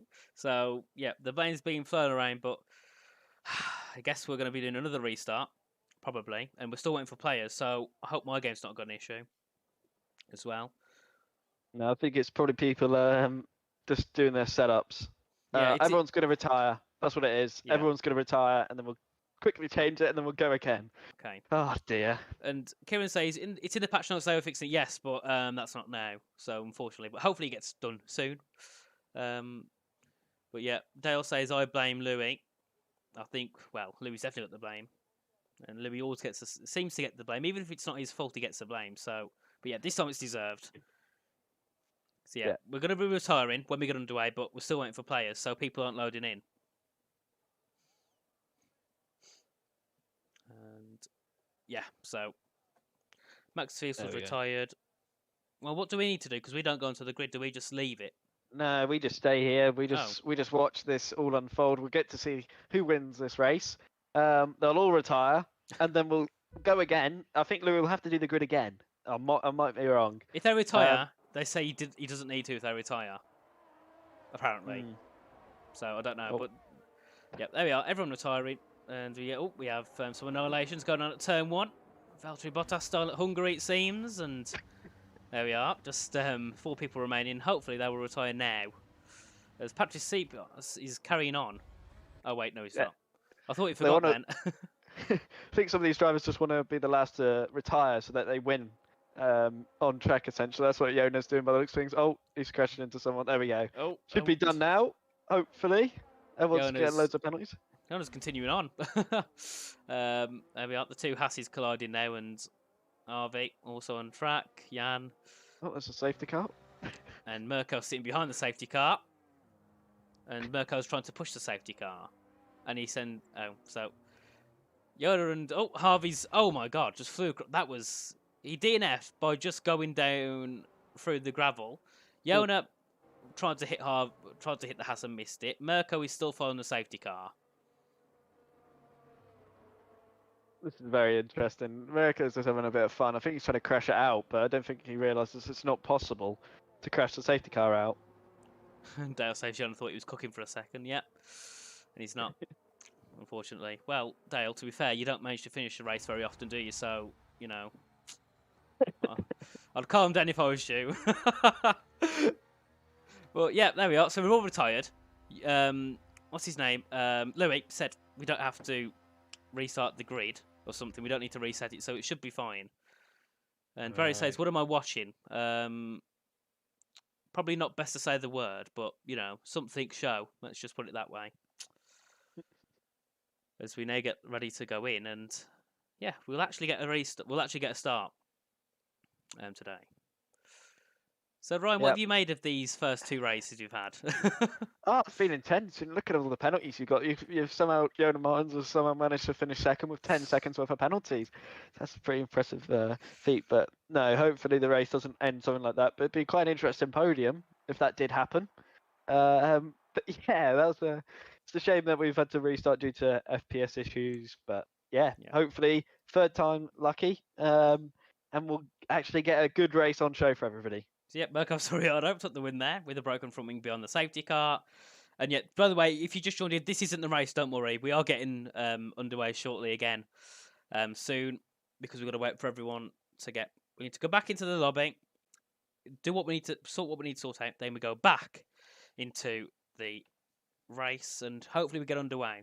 It's been an intense quali, but the 2 races we've had just have really let us down, so hopefully we can, you know, get ourselves back to where I was before. And Preston says Louis has dropped off because he left WOR. Well, I suppose that could be one thing, you think? I suppose. Maybe.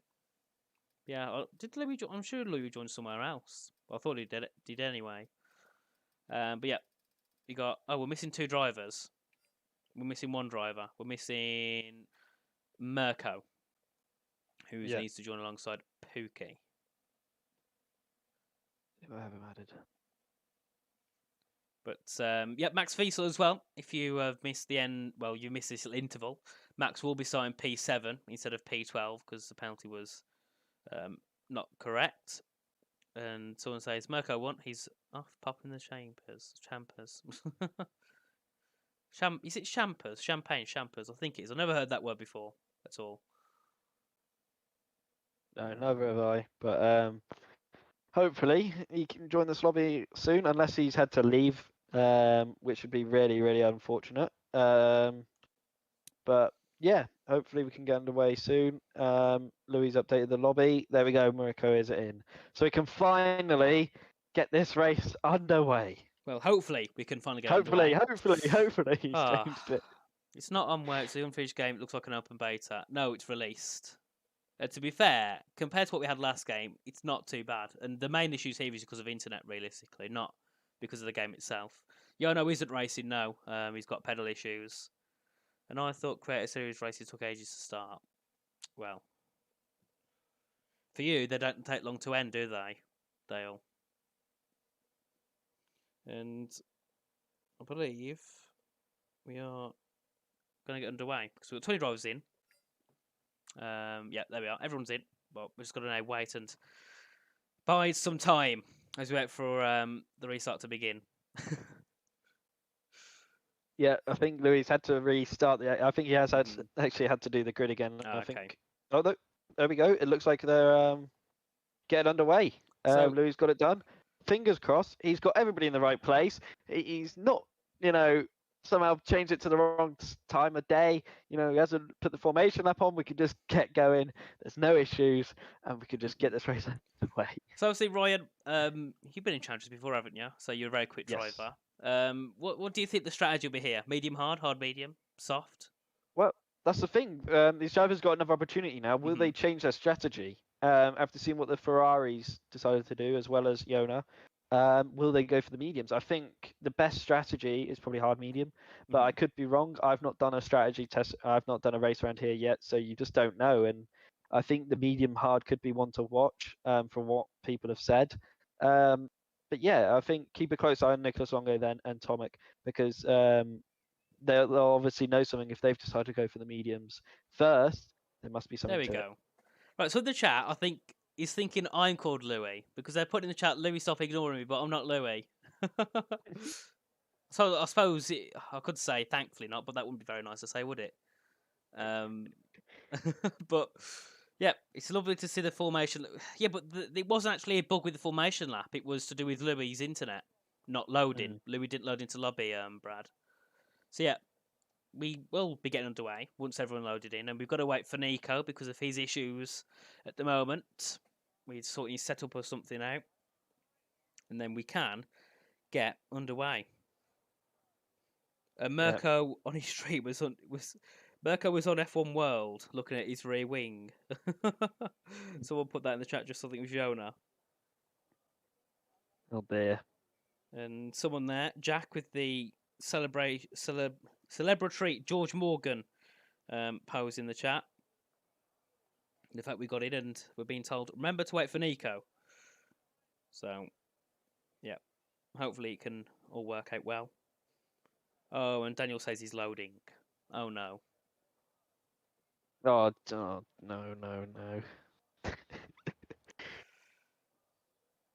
Come on, Dan. Please. As we're still waiting for players. We're at midday. Everything at the moment is going well, apart from the fact Daniel's not loading in. And it just seems it's a person after person it says good. So hopefully that means it's fine. But, right, we will get underway, finally. I think it's been the longest wait for a race to get underway ever. It has. At this rate, we're going longer than calendar 2011, which is 4 hours. Stop starts. Could you imagine if red flags were on with this? We'd be here for would weeks. Be a pain. Would be an absolute pain. And I'll probably retire commentary before then. So yeah. We're still waiting. Oh no. No. So Nico's fine. Oh wait, we're underway. So we have 1 light, 2 lights, 3 lights, a 4th light, and the 5th light. Finally, it is lights out for the Qatar Grand Prix, and Thomas and Ishmael both having a really great start there, and Thomas just having a bit of a better start down to turn 1. I think he will keep it to head into turn 1. Yes, he will, and Tomek actually looking for a move around the outside of Soriano down at turn 1 as well. Up into turn 2, will have the inside line, and let's see as they go through. Very nice there from everyone getting through at turn 1, and we've had no issues just yet. A few people going wide. That would be Mirko going wide as well, down at the exit of turn 3, and that's Max Wiesel looking for a move as well on Mirko, who's had a really bad start, and Carrot on there looking to go up the inside of Max, but can't do so as they all filter through now. We've got cars going everywhere. Someone off track down at the bottom. I think that might have been Jack West going off down at the exit of turn 5. And yeah, everyone making it through safely at turn 1, Ryan, and that's Shona Martins and Tom Manley battling for 12th. Yeah, everybody was getting their elbows out. Luke Smith and Jack West are going side by side, and then we go. Jack West just gets in front, and Harvey Cowan's going to go down the inside, and Luke Smith bang the wheels on the exit there. They're going to run side by side here, and now it's going to be to the 2 right-handers, and this is going to be really interesting. Who's going to back out? Neither are backing out here. This is unbelievable action between the pair of them. Great respect shown, just enough room left, and that's no, Luke Smith has gone round, and that's really unfortunate because that was such good racing between the pair of them. The Red Bull and the Alpine were really getting their elbows out, and that was unbelievable stuff, to say the least. And wow, what a first lap we have had. Yeah, and that's Tom Manley as well. Is that Patrick Sipos as well involved, the two Alpines? Now, sitting down 18th and 19th after an incident. Luke had an incident with Harvey, and Patrick and it seems Tom must have got together down at the final corner, and that's Jan Halliday as well. Getting through an Andres Horubukin, obviously on the softer compound of tyres, I still believe. As we have a look, there we are. So yeah, many more people starting the mediums this time around. Tomek, Mirko, Max as well, and Nicholas all starting the mediums, and Jan, the only one on the softs. And we have a battle there. That's Jona Martins, I think, fighting with Harvey Cohen there for P10 as they come through in towards turn 7, and they go side by side now down in towards. No, sorry, that's in towards turn 6. Sorry. As they come through. Very nice there for those two, and Jona being pushed a little bit wide by Harvey, and they ghost each other as they come through now. That's interesting as they come through turn 7. Jona just a car length ahead now. They both go off track, and Harvey's going off track to try and take the position back through turn 9 into turn 10. That's Harvey wide, but he does try and take the position. He does take the position, but Jona's going to have to try and fight it back surely as they come through. No, he doesn't. So Harvey there. That's definitely an illegal overtake, but fair play to him. He's got the position. He's back up into P10 now. Yeah, Harvey was not letting that go at all. I totally understand it. He was getting forced off the track left, right and centre, but Jona was also getting forced off. Both of them were getting their elbows out, and Harvey was not letting that without a fight. And I think realistically, you know, maybe he should let Jona through, because it's only a matter of time with these mediums being so much quicker by the looks of things. But the hards are actually holding their own. Valentin is doing a very good job of keeping Tomek behind, as well as Mariko. And I really thought the mediums would have been a little bit better than what they are now. And Istvan Pukki is going to be retiring, and I think he won't be the only one who will follow suit. But yeah, it's been a very interesting first lap between everybody so far. Battles left, right and centre. But Harvey Cowan done a good job to get back into that DRS. Yeah, very nice. And I'm on board with Alvaro Caraton now. He's just sitting right behind Max Wiesel. Max is quite close to being out of the DRS to Nicholas Longe, who had a really good start there, getting himself a couple of positions on that opening lap. And Max, 8 tenths behind. He needs to keep on the back of Nicholas if he wants to get this DRS. And that's Jan Halliday there having an incident. He's dropping down now to P15. He's had a spin. It looks like at the entry of the hairpin, so he might have had a bit of a rear lock in it. It's just spun the car round. But many people have incidents on the first lap. Daniel Kjelton's been into the pit lane along with Floris Wires. They pitted onto some new tyres, obviously due to some sort of, I believe, wing damage, possibly on that first lap. And Jan's dropped down. Both the Alpines who had an incident, along with Tom Manley as well, who we're on board with now, who's sitting right far back. And Max Wiesel, it seems he's pushing a bit hard, isn't it, to try and keep himself into that DRS train, and he's ended up getting himself a penalty, which is not what you want at all. And Ishmael sitting right behind Thomas, and Ishmael, it seems like they're doing really well at the moment. So Ishmael not letting Thomas get far at all, so he's going to be right in the mirrors of Thomas this whole race as I head down now into turn 1. Is Ishmael close enough to make a move, possibly into turn 1? I don't think he is, no. So he's 6 behind, so Ishmael there playing the long game and not going too heavy on a move just yet on Thomas Ronhaar.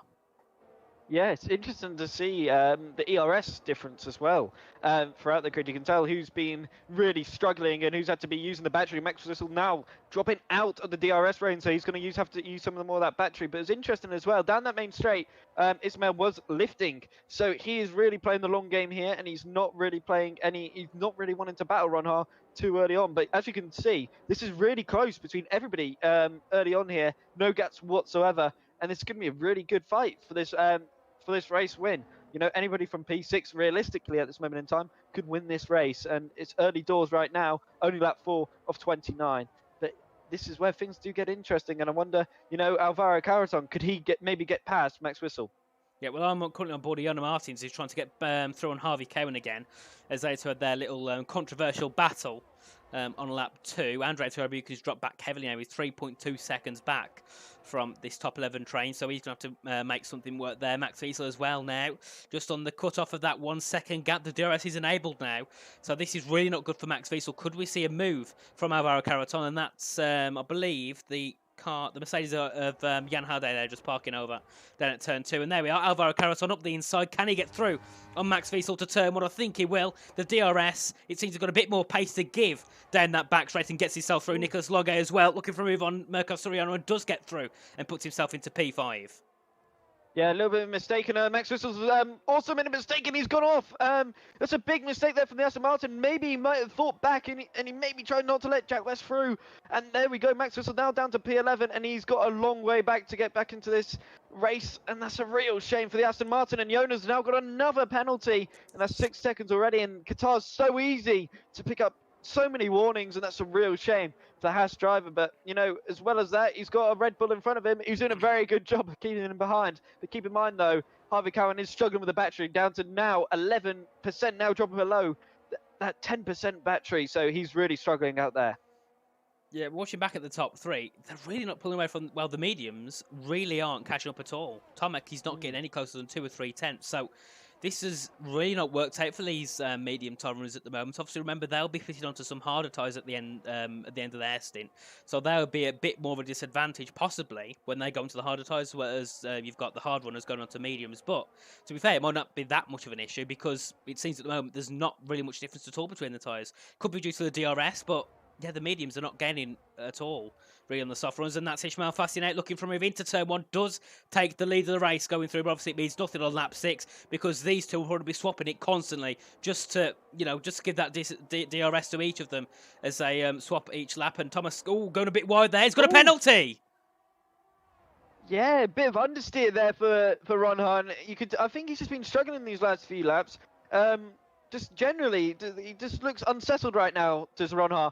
And the Alfa Romeo really doesn't look too stable in this race, and maybe his setup was more tweaked for the race, for qualifying, sorry, than it is for the race. So it's a shame for him, but Valentin now maybe could see this as an opportunity to get pie and move himself into P2. But he's having a very good race as Valentin right now, looking very comfortable, got good battery as well. So, you know, the Williams driver is doing a very, very good job in P3. Yeah, and that was close there. Vante nearly got through on Thomas, but just got a little bit too wide. Then that's the issue sometimes with the track limits. They're really not forgiving at all around here. You go an inch wide and you're going to get yourself a track limit warning 3. You get a penalty, and I wouldn't be surprised if we see more people at the top get penalties as well, because obviously Thomas is pushing, probably pushing a bit more than he would have probably wanted to, just to keep Ishmael a little bit further behind. But now the gap's 5-6 tenths between Ishmael and Thomas. And we're going to see Valentin try and make a move, because it seems he's a lot more comfortable. And Optimus Prime has joined the lobby, which I believe is Chanakinchi. So yeah, he's joined in probably to spectate, see what's going on. As Ron Hart yet again now gaining with the DRS on to Ishmael Fassi into turn 1, and not making a move, but probably putting a bit more pressure on Ishmael, trying to, make him crack under some of this pressure as they come through turn 2. And look at Ron Hart pushing Ishmael through this these first 3 corners as they come through now, heading down in towards the double right-handers at turns 4 and 5. And Andrei Torabukin has retired in the pit lane.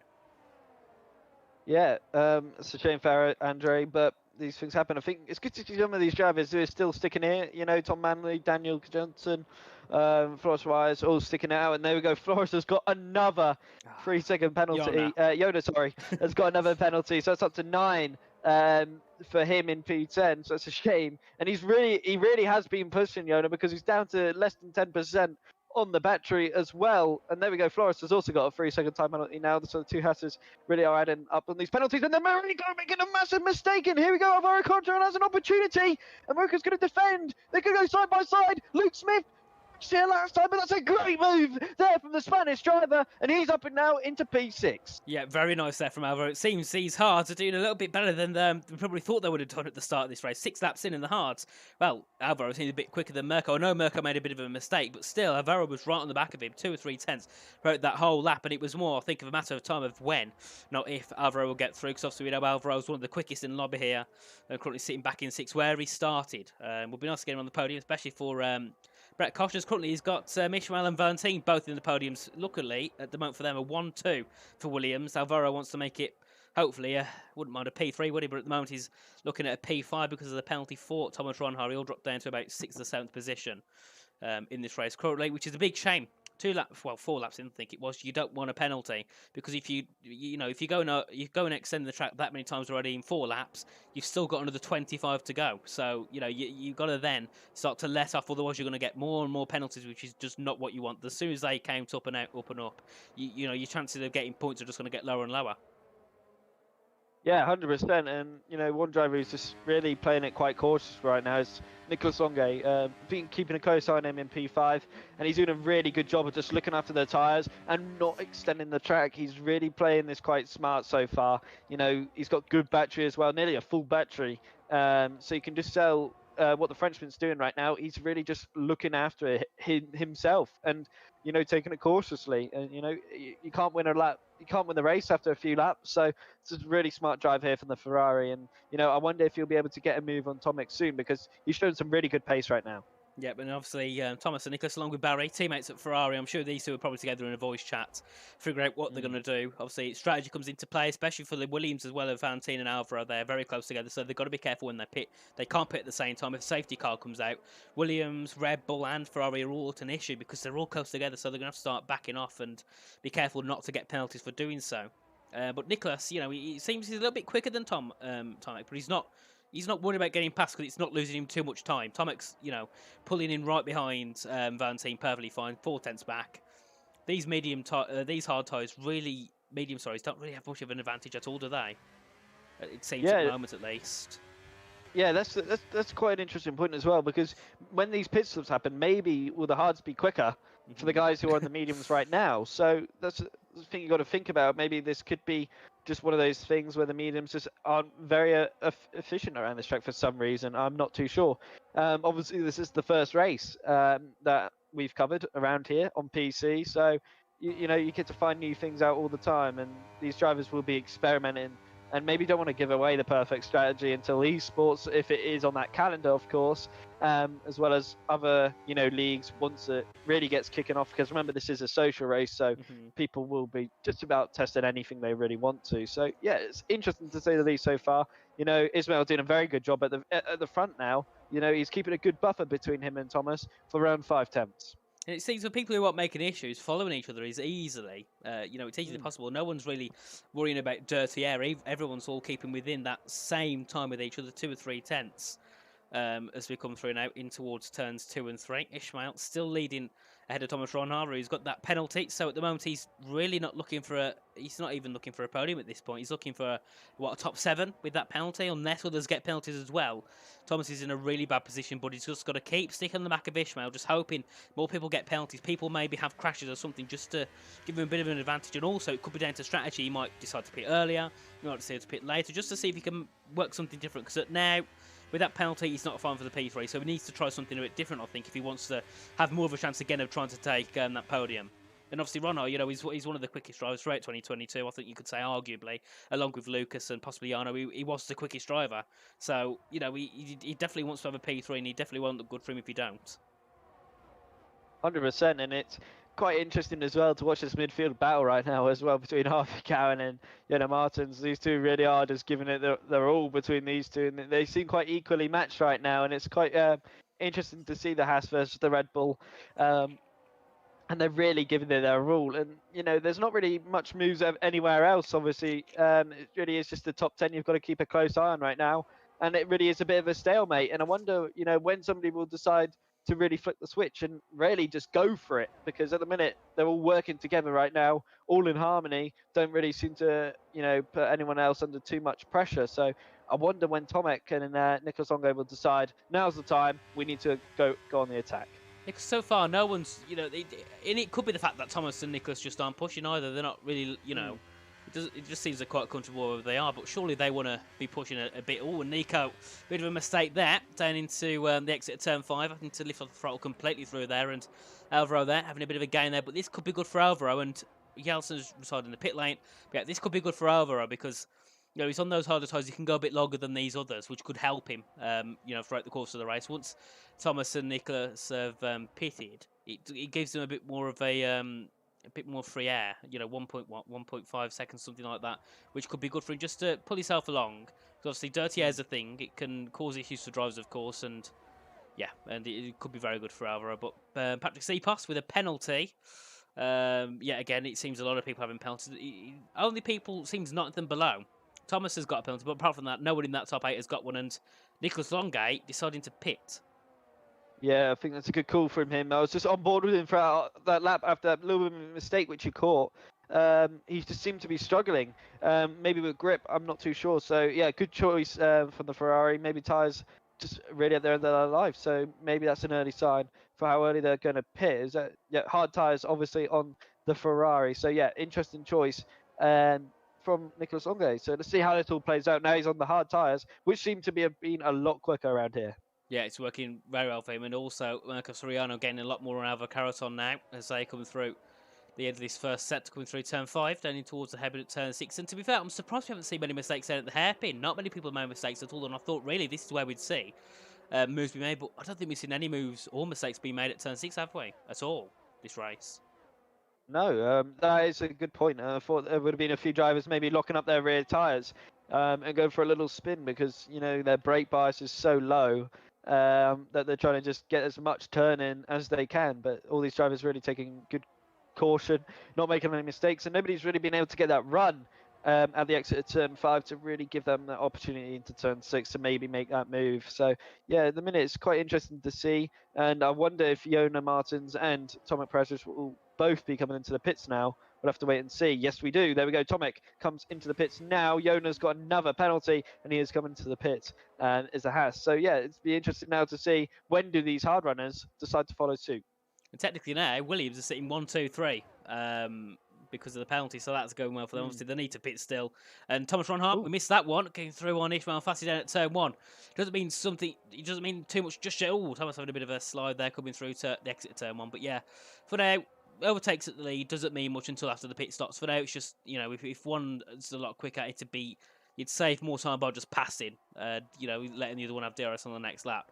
But these two, they played it quite well, quite clean, Thomas and Ishmael.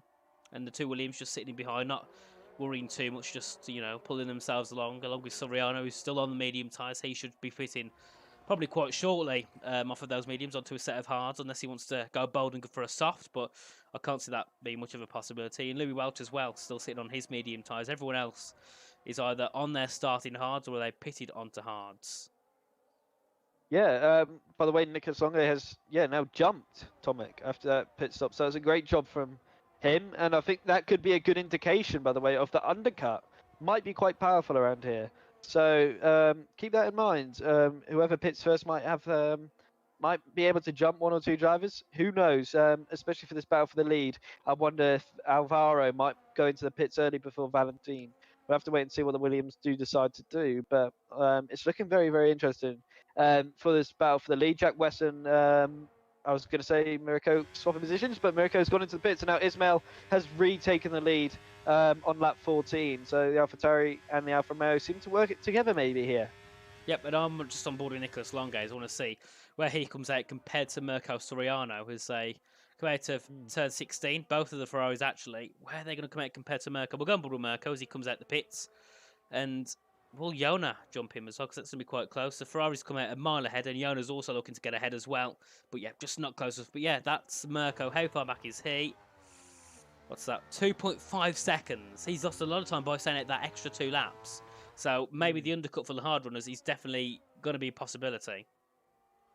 Yeah, definitely. And, you know, they'll obviously have worse tyres towards the end, but by the looks of things, the hards just look really, really comfortable. So I think they'll be able to make it to the end quite easily, and they'll, you know, still have good pace towards the end. It'll just be interesting to me now to see the power of the mediums towards the end of this race, because they did not look anywhere near as quick as the hard tyres at the start. So we'll have to wait and see. Maybe it might switch around, but who knows? You know, we had 3 guys on the hards who were controlling the pace and did not allow anyone through. So, you know, when you got Ismail Fassi and Thomas Ronhar 1 and 2, it's going to be quite hard to get past them.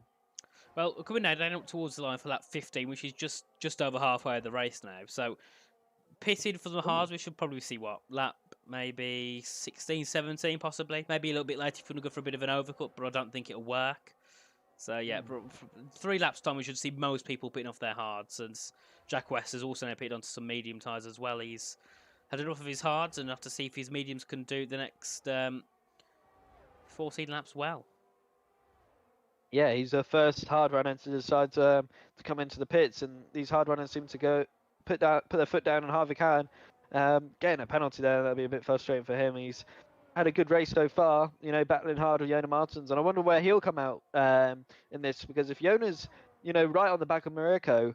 It's going to be quite interesting to see where Harvey comes out in all of this. So keep close on that, as well as Jack West, who's now come out behind Jonah Martins. But let's see, on the fresh mediums, how he'll be able to, you know, dictate this traffic and if he'll be able to make any moves.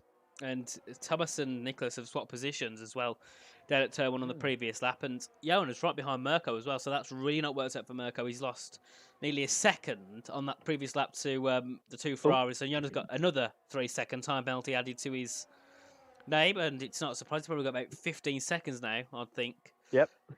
Which is not good for Yoda, but...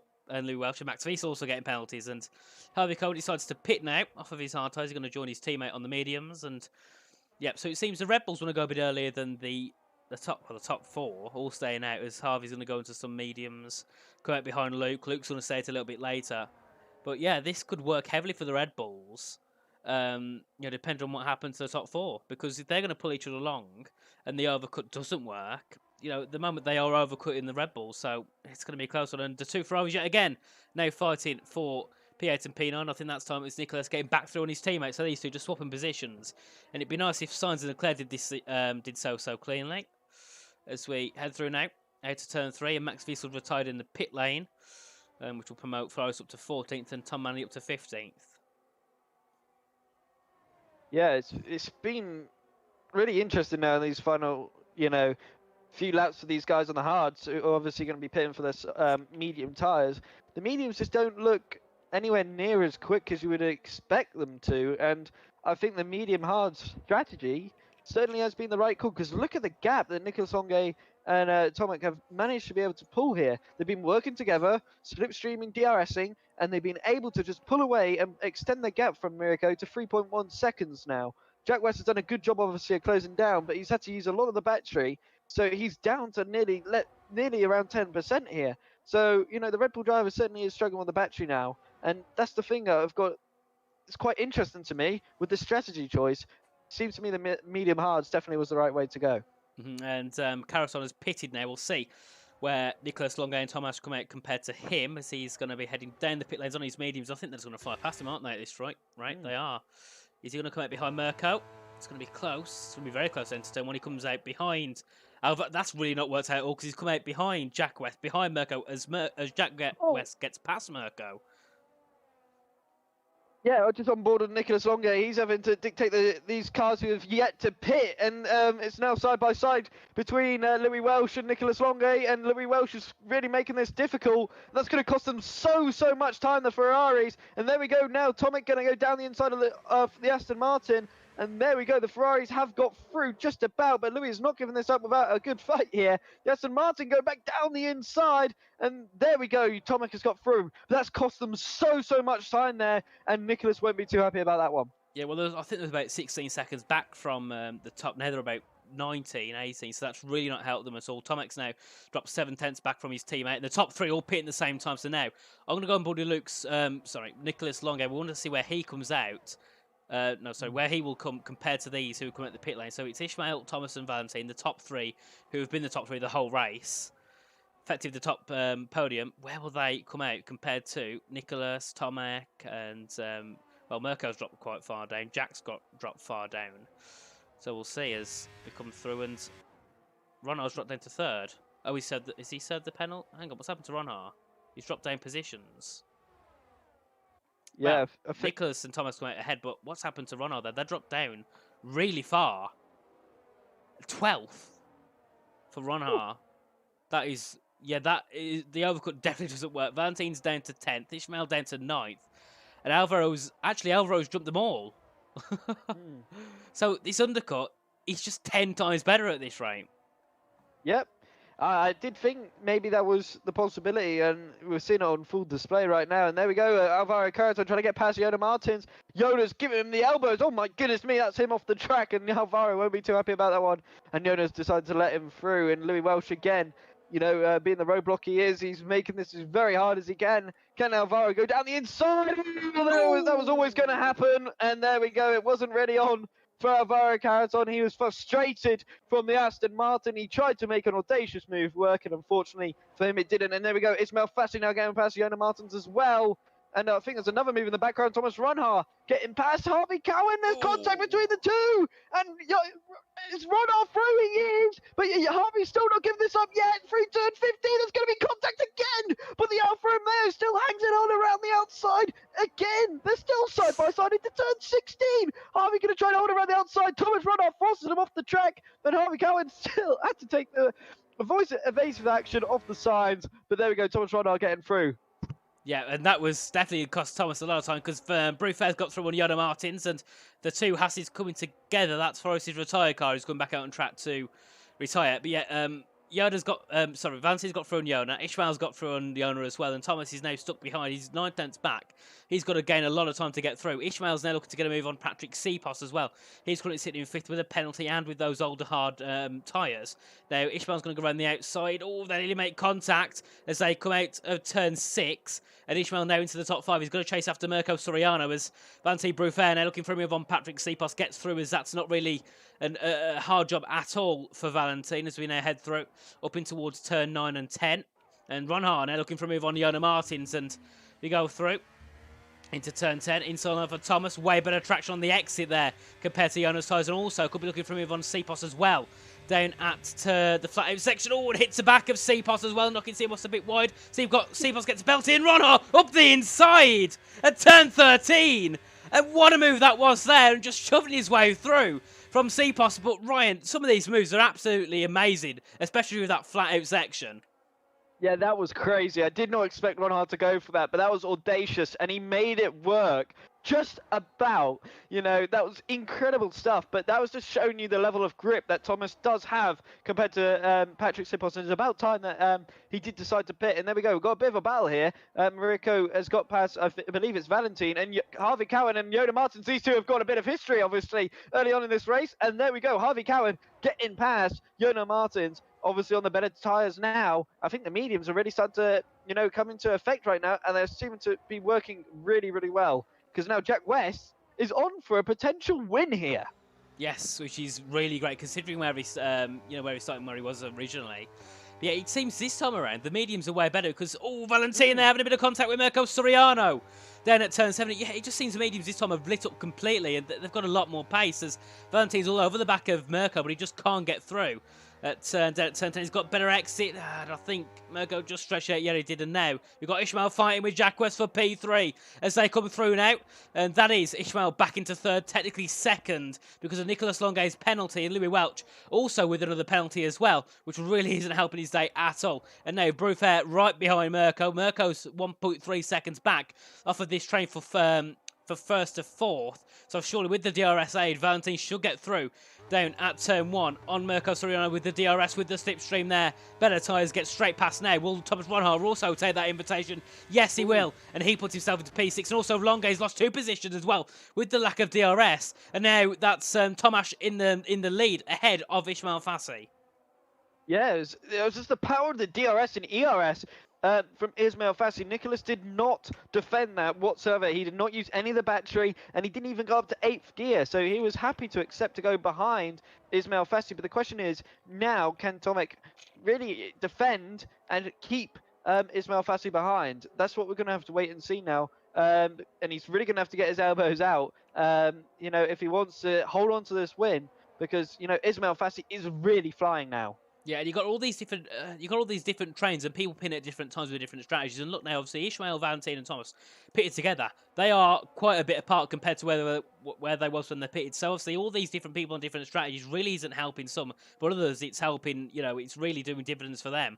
As we go through, and Ishmael 1/10 back can't get through. And now we're going to look back at Jack West, who's looking for a move on Nicholas Longay, who seems to have lost a bit of pace as we go down into turn 15. Obviously, not going to make a move there. Would not be clever to. And as we come out now, out of turn 15 into turn 16, look at them all here. Look at this. 4 of them within 1/10 of each other as we come through. And this ghosted car's causing issues for everyone as we now head down.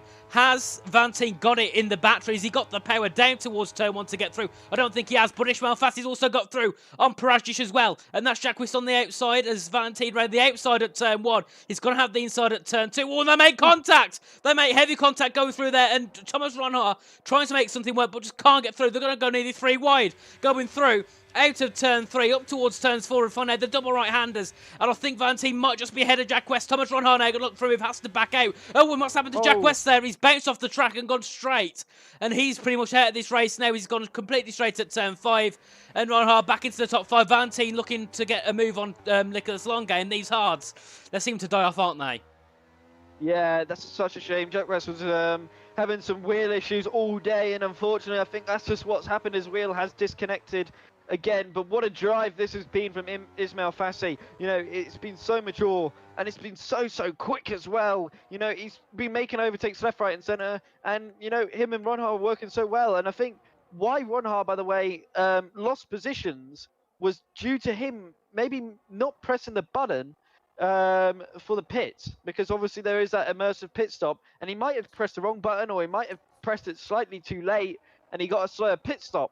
That's probably why Valentine might have been able to jump him, as well as Ronhard losing so many positions. Yep, and now Valentine Brufair looking from Yvonne Nicholas Longate down towards turn 1. They're also gaining on the back of Paradji's shoulder throws. All work together to try and defend, and they do work together to defend as they go through into turn 1. And Brufair hit the back of Longate because these hard tyres are really not working now. These mediums have got such an advantage, but we've got 7 laps to go. If Valentine and Ronhard don't get through soon, their tyres will also start to die. So they've got to make these moves soon. Because look at Ismail Fassi, he's 1.9 seconds up the road. He's got through at the right time, and it's worked out heavily for him as we come through now. Ronhard 1.6 tenths back off Valentine. Valentine 2 tenths back off of Longate. And if Valentine don't get through soon, Ronhard's going to send a move on Valentine, because they're really holding each other up now. And Paradji, 2.3 seconds back. He's currently sitting P2 with Valentine in P3, and that's Nicholas going a bit wide there. Valentine going to look for something. Also, is Ronhard going to look for something as well as they go through to turn 10.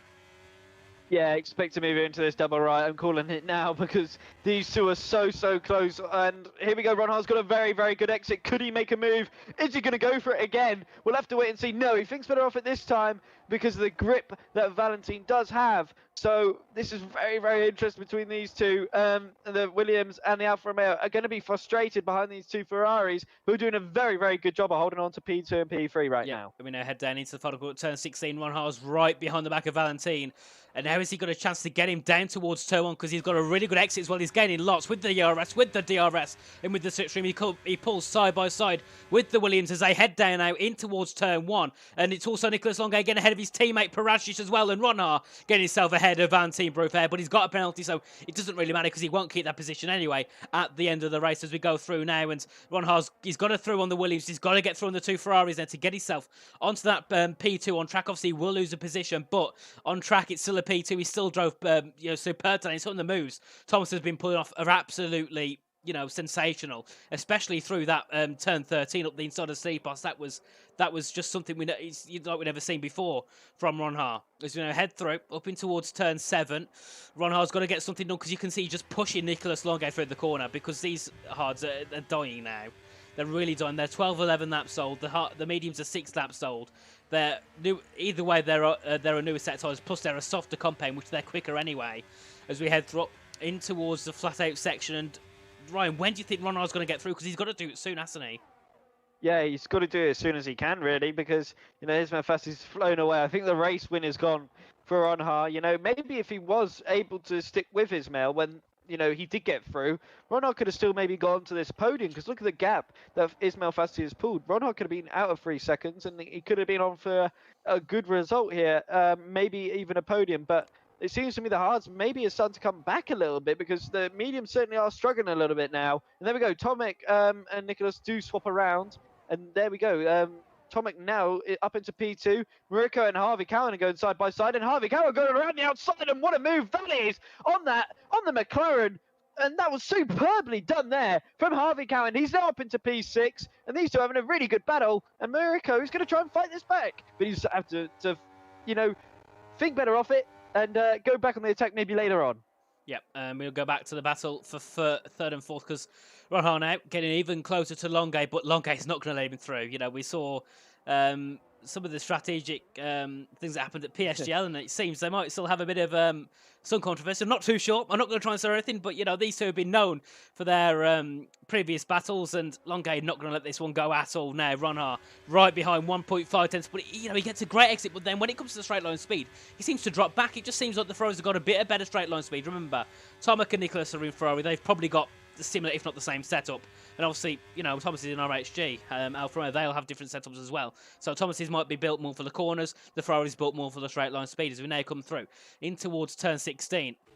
And the gap's 2 tenths back now. He's going to get through, and Thomas had a really great exit, but on the slipstream, and he can't get things done. But this time, he's actually gaining a lot on Nicholas. The gap's 1 tenth. He's going to be 900s. Can he get the two of them? That's turn 1, but they're going to block him because they're going to have a sandwich into turn 1. And I think Thomas is going to get the two of them because Paragis can't hold it. Nicholas has gone wide, and Thomas Ronhar has got the two of them down at turn 1. It looks like it was going to be a replay of 2017 Singapore at turn 1, but they make it through cleanly, and Thomas now into P2.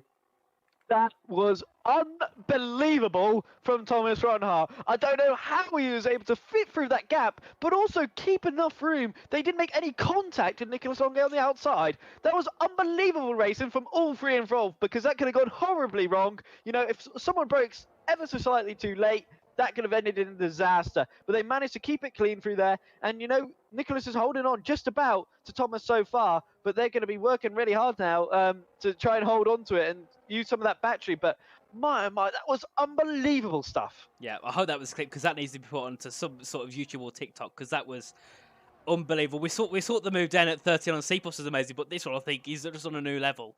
I thought that was going to go heavily wrong. As soon as Pragis moved to the inside, I thought, oh no, they're going to make contact, but no, they made it through cleanly. And Ronhar, he's just shown his expertise. Every time he races, most of the time he races cleanly anyway, and they're superb. But now, does Valentine have a chance to try and get through with his medium tyres? Because Ronhar obviously shown his medium tyres are better.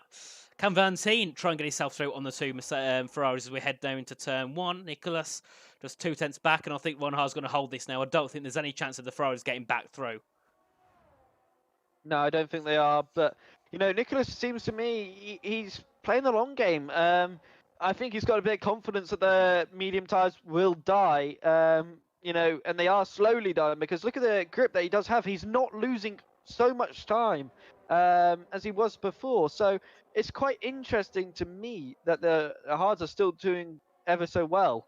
They did pit a lot earlier, big gap in the difference, obviously, and the medium should be relatively still quicker, but Thomas is not really pulling away. But the straight line speed, I think, for Nicholas compared to Ronhar is really keeping him within contention, and you'll really see it on the main straight and maybe through these double rights right now, where he'll gain that time back.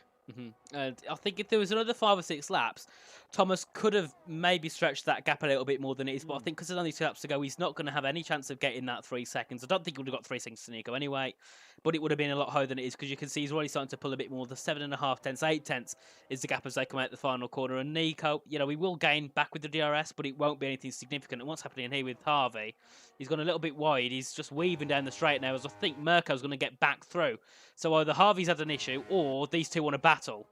Because, so far this track has been great for battling, hasn't it? Yes, some things have ended in tears, but it's the first race on the game. You've got to explore the boundaries of the battling, haven't you, around here? Yeah, and remember, it's the social race, so nobody really matters. But I think once this gets underway, league racing season, which it nearly is, it's right round the corner. So I can't wait for this to come back once we revisit on the calendar, because honestly, the racing, it hasn't been perfect today, but that glimpse you just saw of Ronhar versus Longuet versus Tomac was unbelievable. So you're going to expect more of that, and and I can't wait for more races around here, because it's such an exciting track. Definitely. I think it's been great. Obviously, it was running 2021 in IRL F1 and missed 2022. We come out in 2023. Luckily, they've brought it into this game, and I think it was a great addition to the game. And because obviously it's a new track, I think they did some sort of laser scanning type technology with the track, which probably makes it a bit more realistic of realistic ground, which could also help. With the stability of the cars and also the turning in. But still, I think it's been a great addition and one of the best additions in the game, I think, from any track for a long time. 100%. And we still got a little battle here. Harvey Cowan is closing in on Mariko. Mariko defends late, and there we go. The Red Bull, they're going to make contact between the two. Harvey going to try and go around the outside. These are two champions, remember, of Challenger Series. And there we go. It seems the PS driver's going to come out on top of Mariko, but Harvey's not going to give this up without a fight. And there's another bit of a battle here. Tomek as well. And oh my God, Logan as well. When they make contact, and Valentine makes a brilliant move around the outside. Oh my goodness me. Drama on this final lap. Yeah, this is really intense. So you've got the battle for P2, the battle for P4, and the battle for P6. And long game went for a move at turn 1, but it went a bit too deep. But then there, I thought that was going to go around because it's so close between the two. Valentine got through on Tomek, but this has been absolutely amazing battling so far. And I think Nicholas, he had to go for that last stint just to get a move off, but I think it's done and dusted now for him. There's not any DRS zone apart from down to turn 1, which is not going to help him at all realistically, unless he's about a tenth behind Thomas coming out that final corner as we come through. But I want to switch back to Ismail Fassi, who we haven't spoke at all for the past 10 laps because he's drove perfectly, he pitted at the exact right time, got through all the traffic as he comes now out to the final corner to win the first race here in WOR on PC here in F1 23 in the first race at Qatar. Ismail Fassi is your winner. Thomas Ronhard comes out to take P2, but has a penalty, so he will drop back. And actually, no, he doesn't. He does drop back, but just to P3. And Parashis finishes P2, Mirko P4, Nicholas Longe P5, and Valentine had a penalty, finishes P6, and Harvey finishes in the top 7. But Ryan, what a race that was. Yeah, that was brilliant. You know, apart from the issues we had, I think it was worth the wait in the end, and it was really, really exciting to say the least. So that was a great job from everybody involved. Unfortunate for the DNS to a few drivers. I think Jack West in particular, he was on for a good race, and that was really unfortunate for him that he did unfortunately have that wheel issue, which made him disconnect and unfortunately lose out on a potential good race finish. But a massive congratulations, obviously, to Ismail, who was unbelievable. Yeah, it was a great race, and it'd be nice if we get someone in for an interview. Hopefully, we've got the interview graphic ready, and if you could ask someone in the chat, because I'd on the tab out, would you be able to drag them if they do want to come for an interview, please? Sure thing. But that was an intense race. Hopefully everyone in the chat enjoyed it, because we enjoyed it a lot. My throat definitely enjoyed it, because my throat is absolutely killing now after those 29 laps. And I think, yeah, as you said, Ryan, though, that wait was definitely well worth it.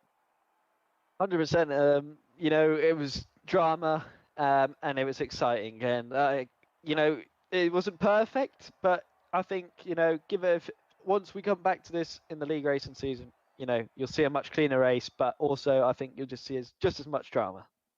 Definitely. And here we are. The final classification here for the social race here at Qatar. Ismail Fassi took a win 5.7 seconds ahead of Paradzic. And then Ronhard finishes, luckily, in that P3 spot, barely, by a few tenths. And then we have Mirko Soriano in 4th, Nicholas Longe finishing P5, followed by Valentine Brufair, Luke Smith recovering up to P7, Harvey Cohen in P8, Patrick Josipos in P9, and Jona Martins ranging at the top 10 with the fastest lap of a 21.3. Then Tom Manley finishing 11th, and everyone else below, Jack West, Louis, Alvaro, Floris, Max, Daniel, Andre, Jan, and Isvan, all retired from the race. Yeah, dramatic to say the least. But yeah, I think that was definitely, one of the best races so far. I've definitely, it's the first race I've commentated over, but watching it wise, I think that was definitely one of the best ones as well. I think it just about beat the crossplay one just for me, but yeah, a great race. And Thomas did a great job, but Ismail, if he's shown this early signs of pace so far, I can't wait to see what he'll be able to do here in WR. Oh, definitely. I think Ismail, for me, he's driver of the day by far. He's done so well. To think Thomas in the last game, and go to this game, he's been clear, he's been quicker than a lot of people.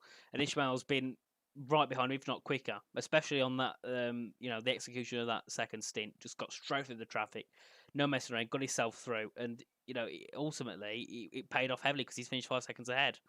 And, yeah, just congrats to Ismail, mainly. And also, Thomas, just about getting that podium, that was really close. 3 tenths between him and Soriano. And I think without all that battling and holding up from the Ferraris, I think it would have probably been a lot less for Ronhard in terms of position. But, with all the holding up, it really helped him just boost his way through and get himself a nice position. But the battling there, this track, I think, considering we've just been here and it's the first race, the battling's amazing. And, you can see there's so much potential for battling around it, especially when we get into league racing when people have figured out better setups, and we can try and see more people going side by side in different places we haven't seen today. 100%. I think you saw glimpses of the setup changes, to be fair, between everybody involved. Some were using lower wings. Ronhar quite clearly was using higher wings. So I thought that was quite interesting, to say the least, between Longay and Ronhar in terms of the setup difference. But, you saw how close it was between them. So, yeah, it was a really exciting race. And hopefully, not just at Qatar, other tracks as well across the WR season. We'll have racing just as exciting as that. Yeah, I'm sure we will. I think this racing was something to go by. Obviously, we've done. I think mainly for any league races has been, or any social races. I think mainly it's been Spain, Qatar, and Las Vegas for any league. So obviously, some tracks have had minor changes here and there. So we'll be able to see them as well coming through into the main season of WR and many other leagues. So yeah, I think it's going to be interesting going into the game. I think I think we've had a very positive start compared to last game. Well, last game was positive, but they had the handling patch. But I think this game as well, I think it was exceptionally better. We've had issues, but you can't name one game that doesn't have issues on release. Every game does. So I think EA have done a superb job. I think they got probably sick and tired of everyone moaning at them throughout F1 22 and finally thought, you know what, we'll be nice and get a good game. But yeah, I think it was great, wasn't it? 100%. This game's stepped in the right direction. So hopefully it keeps going the way it is. And hopefully, they don't ruin it with a mid-game patch like they did, unfortunately, with the last one. So fingers crossed, the game sticks in the right direction. Yep, and unfortunately we don't have anyone for an interview, so we're going to end it here, everyone. But thank you all for joining us here for the first race on the PC here at WOR. It was a great race. Thank you everyone in the chat who's been active as well throughout the whole race. And Ryan, thank you to you for joining me as well in the commentary box. It's been a great one, and hopefully we get to do it again another time soon. Yeah, thank you very much for joining me. It's been great to commentate alongside you. So thank you everyone, and we'll see you again. Well, I believe T1's back. Is it next week? I think it might be this Sunday. It's straight away. We go into it. Well, I guess you'll see Ryan and I believe Dan again on Sunday for the first round of T1 here at WR. But thank you all for joining, and we'll see you next time. So good night.